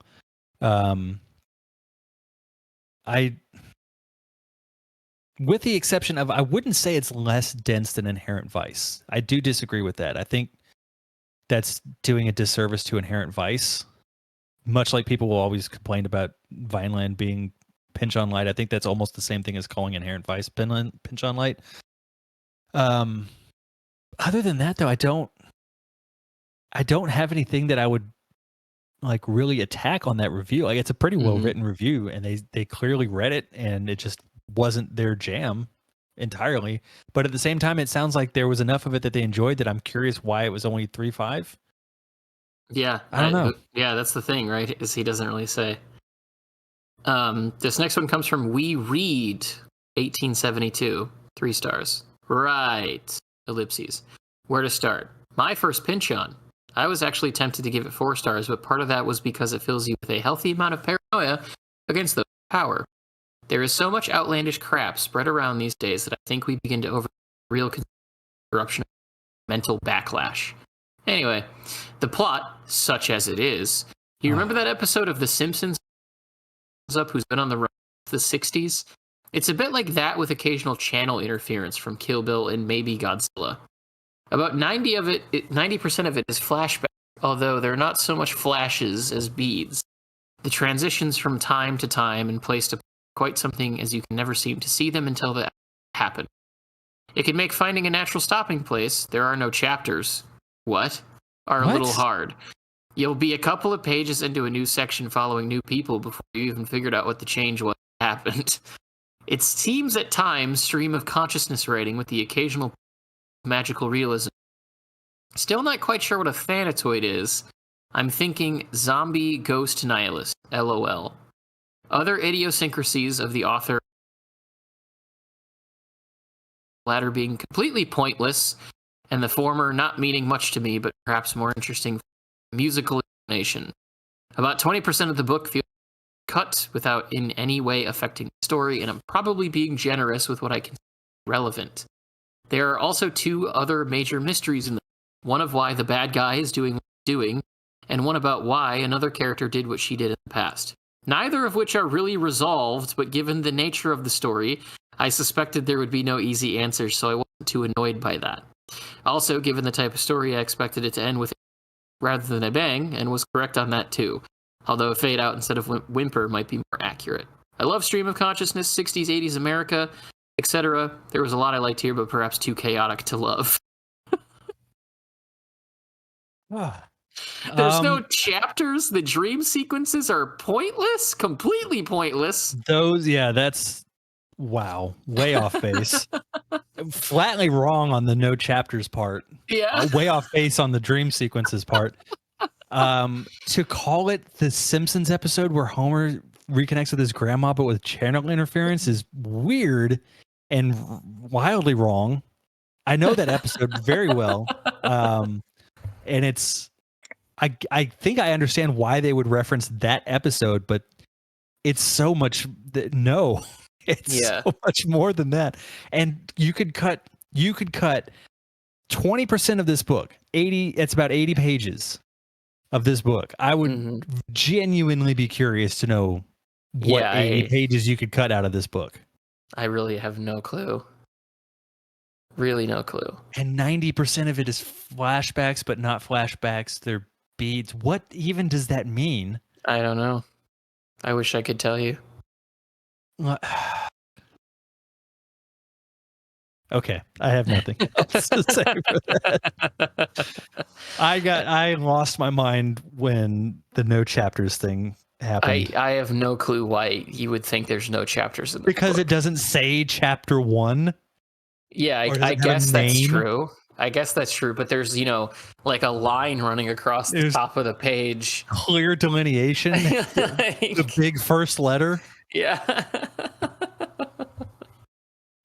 We're going to close out on one more from Robert, who leaves us with a 3-star review. Thomas Pynchon's 1990 novel Vineland. A bit of a bad rap among Pynchon diehards. Personally, I think it's because the fans waited 1, 17 years for another novel by him, and 2, expected something as monumental as 1903's Gravity's Rainbow. Vineland is not monumentous. In fact, it is almost like a Goldsmiths-level experimental novel. In other words, it's pretty easy to follow and not as dense as his previous books. Plot-wise, it's pretty simple as well. Out-of-work rock star Zoid Wheeler is commissioned by the TV attic inspector Hector to find his AWOL wife, Fernessie. In the meantime, his daughter Prairie, accompanied by her friend DL, is on the same mission. However, she wants to find out more about her mother. As this is a Pynchon novel, the plot is taken up by flashbacks, side plots, and a lot of other deviations, but as always, sticks with it and it all makes sense.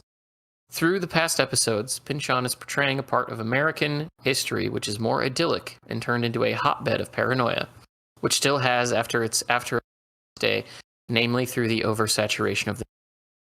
Vineland is definitely not Pynchon's best novel. It is, though, full of Pynchonian trademarks. The strange symbolic names, crazy scenes, and memorable characters, psychic detectives, neo-fascists, surfing wedding bands, and situations. It's not as zany as his previous works, but it is funnier and satirical. In a way, Vineland could be seen as a precursor to Inherent Vice. Some shaggy dog plot, same shaggy dog plot and message about good times gone bad, but I think he did it better in IV. Plus, the opening 2 chapters are absolutely showing Pynchon at his most lucid. Do I recommend Vineland? A Pynchon newbie should check it out. Maybe even read it back-to-back with Inherent Vice. I saw it as a light read by Pynchon standards, and it is fun. However, if Gravity's Rainbow is your thing, just keep in mind not reach those. It just lacks any kind of context for the reasons he's saying what he's saying. Yeah, and I really it maddens me when people say that it doesn't reach the same highs as Gravity's Rainbow on whatever level you want to level that at, like on a prose level, on a thematic level, on a ideas level. Like it absolutely can get to that high. I don't want to say Gravity's Rainbow is overblown. I think the fan base has a tendency to overblow it at times. I'll say it. That book's overrated. It's not my favorite of his by any means. It's very good. I think that it really is a situation of the fan base elevating it to something that it really truly isn't, and it's not unique to Pynchon's fan base. This is something that I see with so many fan bases that, you know, I get it's an important work and it's monumental in their career and their development as an artist, but that doesn't make it the representation of everything that they're capable of. Yeah. And a lot of times I think those artists go on to make better work as a result of having made that work that is claimed to have been their best. And I think this is the first comparison that's coming to my mind right now is Radiohead. I think Vineland is their In Rainbows, where it's a lot of people are just shitting on it because it's, you know, it's not breaking any new ground or whatever. I remember people saying all kinds of weird shit about In Rainbows, but I think that's one of their best albums, and I think it's a distillation of everything that they had done up to that point that showed their talents as songwriters and musicians, and took everything that they had done before it and made it into a incredibly cohesive and truly astonishing piece of work. I think Vineland is the same thing. I think he took everything he had learned up to that point and was able to distill it into a brilliant piece of work that just because it wasn't the one that came before it, it's not good in so many people's eyes. Yeah, that's crazy to me to think that people used to hate In Rainbows, because that is a record that has undergone a change in opinion where most people I would say now say it's probably their best album if I was to guess. Yeah, but it was absolutely hated when it came out because it wasn't OK Computer and it wasn't Kid A. Yeah, it's pretty wild to think that. So true, though. Although you also said that half of Hail to the Thief doesn't be there, and I can't believe that opinion. I stand by that. Tom York even said that. So it's I stand okay for both you and Tom York to be wrong. We can, yeah. We'll stand in our corner and sulk. Do you want to read out the message we got on Instagram? Oh yeah, let me pull that up. So we got a message from Finbad. Great name? Maybe? I don't know. It says, hi all, wanted to get in touch with you. This is on Instagram. Hi all, wanted to get in touch with you. Thank you for this podcast. You've managed to pull me out of my COVID reading slump. Incidentally, my favorite part of chapter 14 is Zoid telling Prairie, enjoy it while you can, while you're light enough for that glass to hold you, as she watches him pinball. Great line. I forgot to mention that when we talked about it. That is a fantastic section. Coming right before the discussion of the Golden Gate transition, it neatly covers the essential transience of the psychedelia and Zoid's phase change in life. Also resonates to me with the chapter 1 defenestration hijinks. Anyway, cheers. Thanks so much, Finbad. The fact that we could pull you out of a reading slump from that time in history is awesome. So I'm glad that we could do that for you, and I hope that you continue to hang out with us when we go through the next several books that we have lined up. Yeah, that's a great insight on that particular section in chapter 14. Yeah, I agree completely. The only other comment that we have is from Leather Papaya 5540, great Reddit username, who commented on a post about some of our audio stuff that we were fixing out over the past couple weeks. They said, "Thank God it's Friday, TGIF ! Mapping day." Thank you, Leather Papaya 5540. We appreciate you listening. That was something that like made my day. It's really I like the fact that we can that we've made something that people look forward to listening to. I know there's a lot of like podcasts and stuff that I get excited for whatever day of the week they come out. So I'm glad we have that for someone else. That's a good feeling. Yeah, absolutely. Keep listening, please. We love making the show for you guys. All right, so that's going to bring us to the end of chapter 15 and the end of Vineland as a whole. It's been a really, really great time. We only have one more episode to record, and I feel like we're at a point now where we can announce that our wrap-up episode week is going to be with Seth from the Waste mailing list Twitter account and YouTube channel. Do you want to talk kind of a bit how the two of you got in contact with one?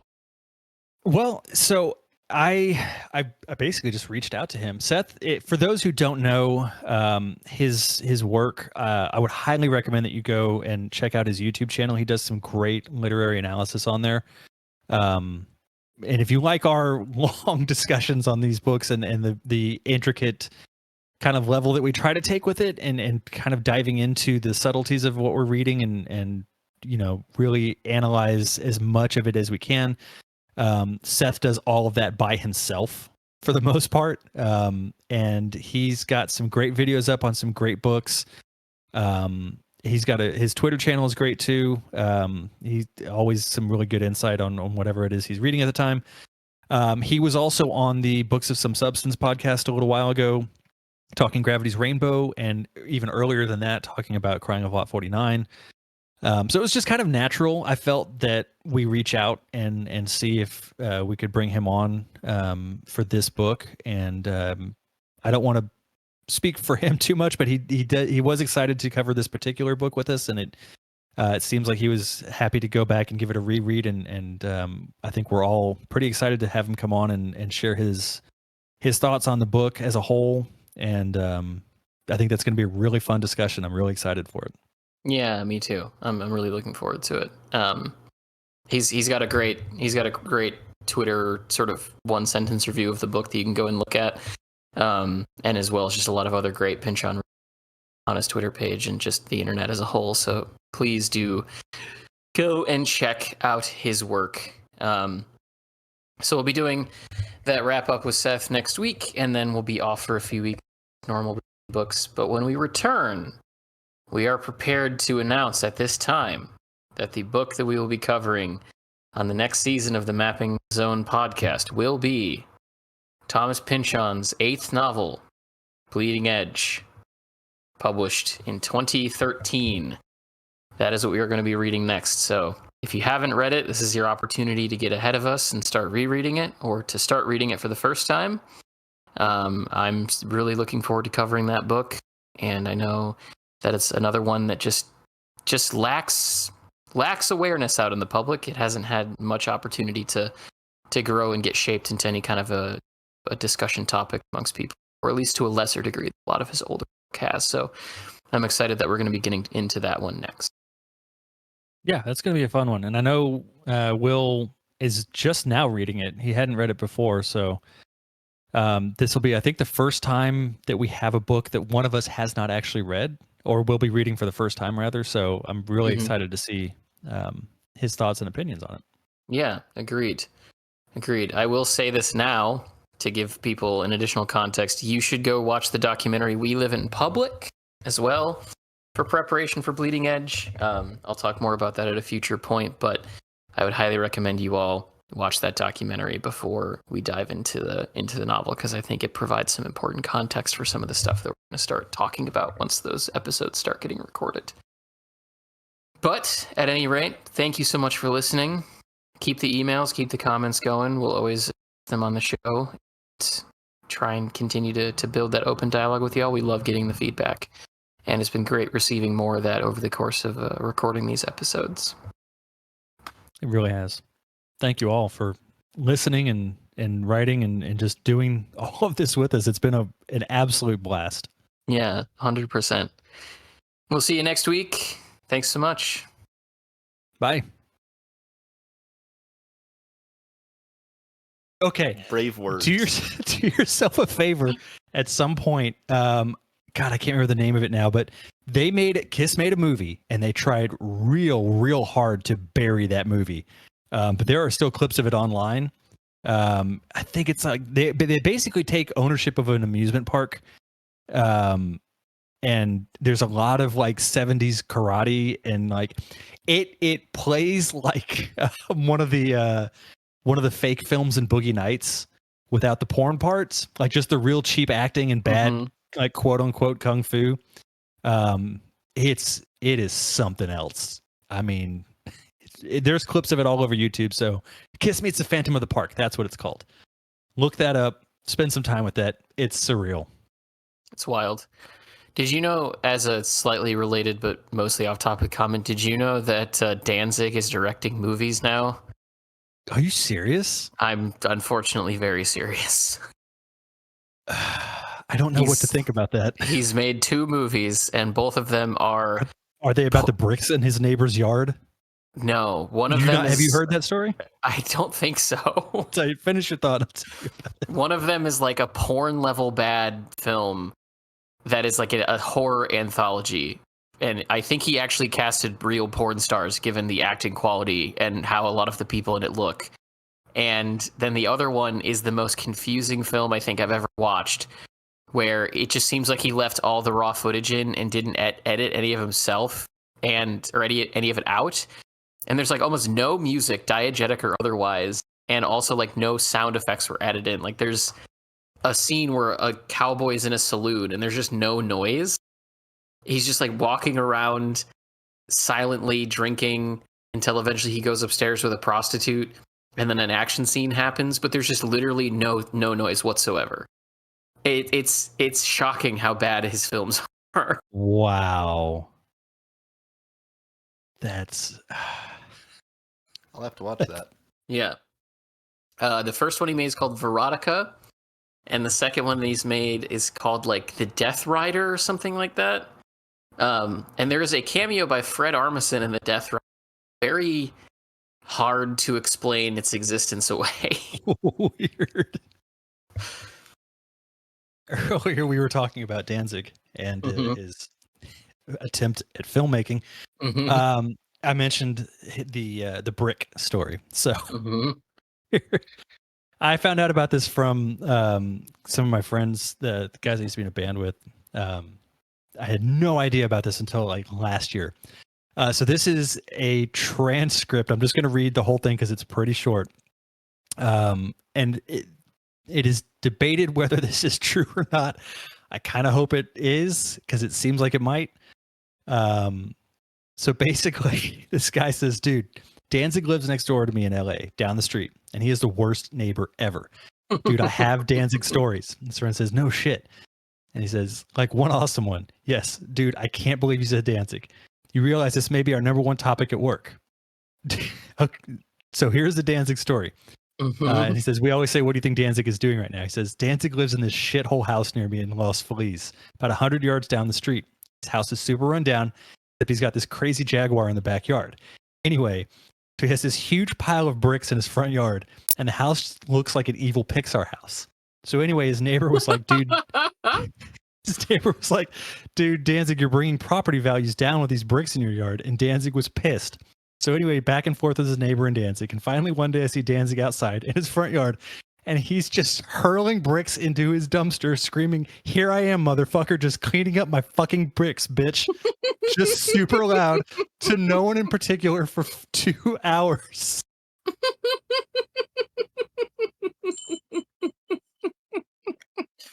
Which knowing Danzig, like how he built, what he looked like, just fucking kills me every time. The fact that he's talking to himself while he's doing it. Oh my god. I love that he lives in Los Feliz. I feel like that makes so much sense for him. In a shitty house with a rundown Yeah. Jaguar. It looks like a Disney bricks. Pixar villain's house. And I want to say someone found pictures of the house too. I can't. I got to see if I can find that. Oh my god! But that's one of my favorite. Oh, there are pictures. Okay, yeah. Here I am cleaning up my bricks. Oh my god. Okay, here we go. Yep, I found it. Danzig's infamous bricks. Oh my god. I'm gonna put the link up in the Discord for you. That's almost as weird as the frickin' Steven Seagal cake story. Any story about Steven Seagal, it's always gold. Yeah. That fucking guy. I think I told that story in like the Yeah. after show. Yeah, just a glass of water and a whole cake. Oh, apparently there's a video about the bricks too. Oh my god, I haven't seen Dancing's that. infamous bricks. I think I was supposed into evil buildings. Evil buildings, too. And you can kind of see the dumpster in the background, I think. Yeah, you can on the other side of that other fence. Yeah. Oh my god. Oh Fucking god. Glenn Danzig. He's just a real life cartoon character, is what Glenn. He really Danzig is. He really is. Have you seen that video of him getting knocked out after he like tries to be tough in that guy's face? Oh yes. I had forgotten about that. Always one of my favorites. Oh man. Fucking Glenn Danzig. Jesus Christ. I just where did he come from? You know, where did Glenn Danzig's come from? That's a good question. Because he's not the only one running around out No, there's definitely more of him. There's other Glenn Danzigs. He's like the Uruk-hai in Lord of the Rings. Someone Yeah. evil's just making them and letting them run loose. Oh my god, man is 68 years old. Yeah, he's getting real old.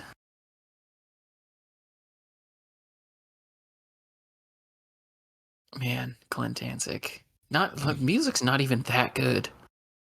Some of the early Misfit stuff. The Misfit stuff is fine. Danzig though, you can take Solo that shit Danzig. home. Yeah, I can't fuck with that. No.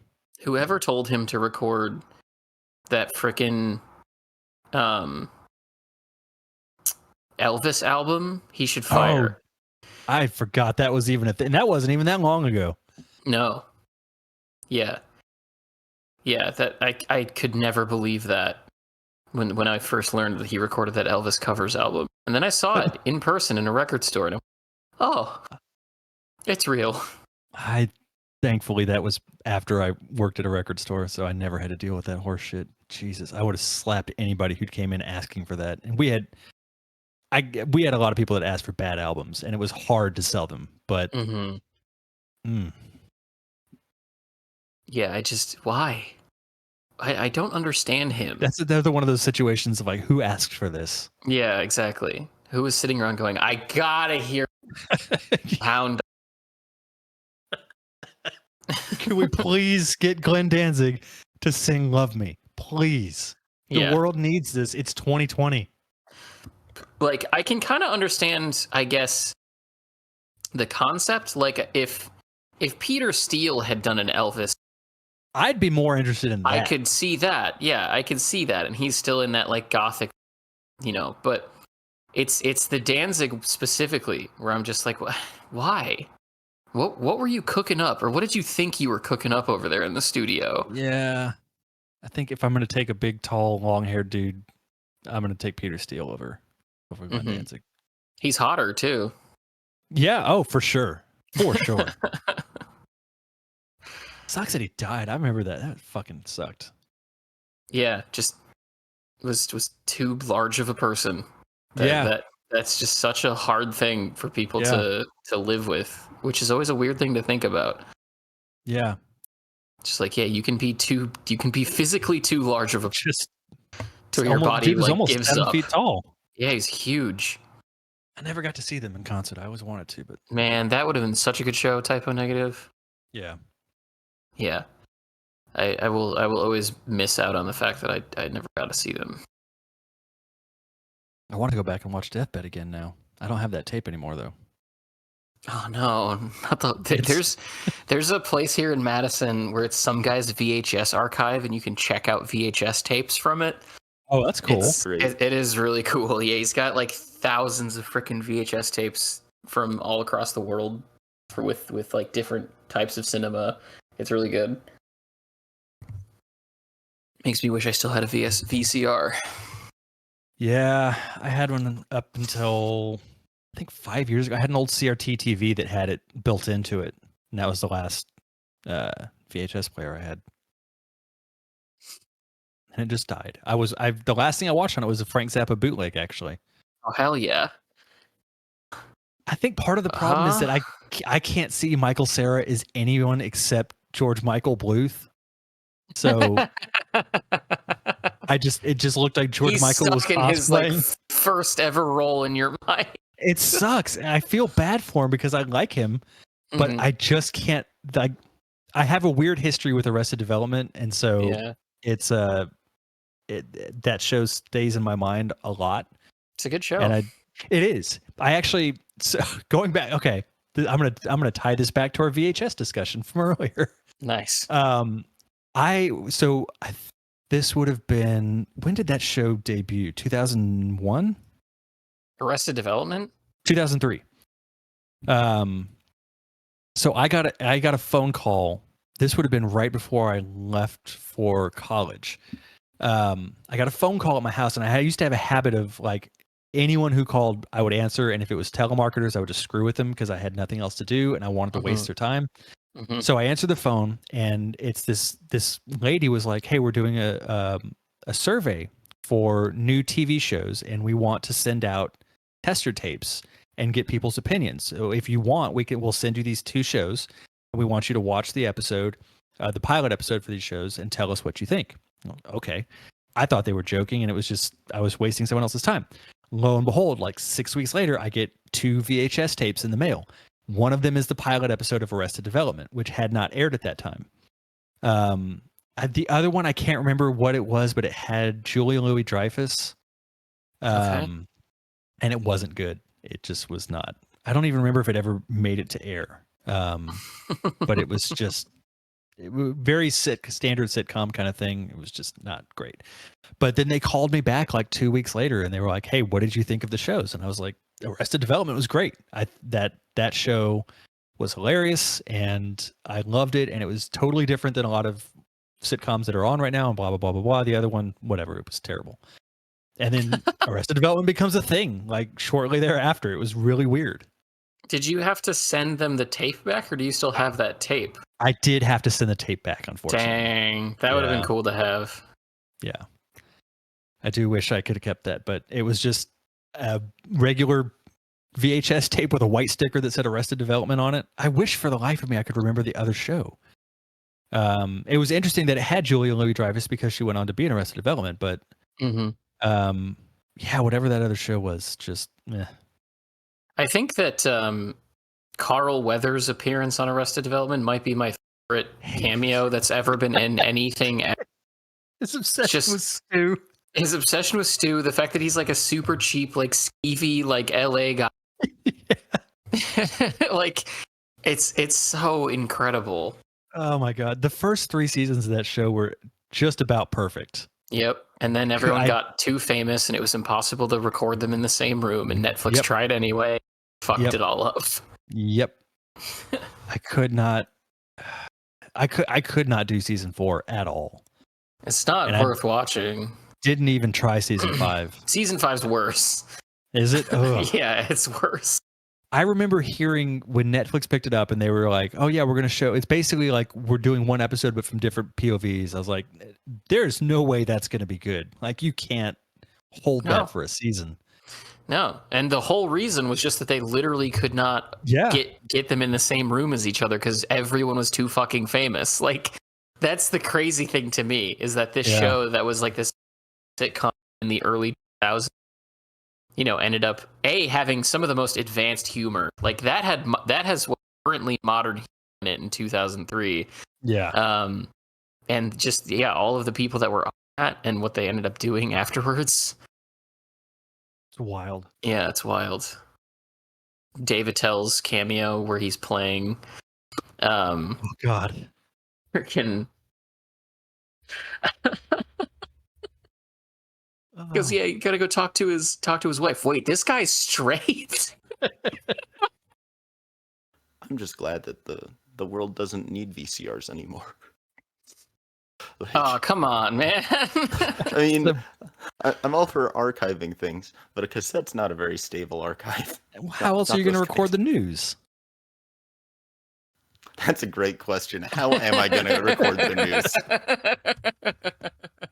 All those times in my life I've regretted not recording the news. Bill O'Reilly. I never considered that. It's, you know, people talk about like having a pocket knife as, you know, a transformative moment where you realize that like there are things in your life that you've been ignoring that you could have been cutting. I think this is one of those situations. If I'd had a VCR, I could have been recording the news this entire time. Nightly news, yeah. It's an important. We have to preserve our local broadcast nightly news. How many dogs are in the streets these days? We'll talk to animal control after 6. That's right. That's where all the real news is getting reported. It's not CNN. It's not MSNBC. No. It's none of those places. It's none of it's recorded in any other mode either. Certainly not. No. Only VHS tapes. Only VHS tapes. And they're all kept in clamshell cases. He's got the whole archive from 1985 to 2024, every night of news. If I need to remember what happened in San Antonio on December 7th, 1994, guess who can find out? Oh my God. Just a police interrogation where your alibi is I was watching the news. Yeah, and you have an actual recording vault. I had to be there to stop that tape, officer. I don't was going to adjust the V hold without me. Exactly. These damn automated VCRs they have these days. Yeah. I don't believe in timers. You know, I tried one of those and it ate the first tape I put in it. And I said, no, only fully manual for me. Right. Still rewind my cassette tapes with a pencil, too. It's the only pure way to do it. Holy cow. Should we start the show?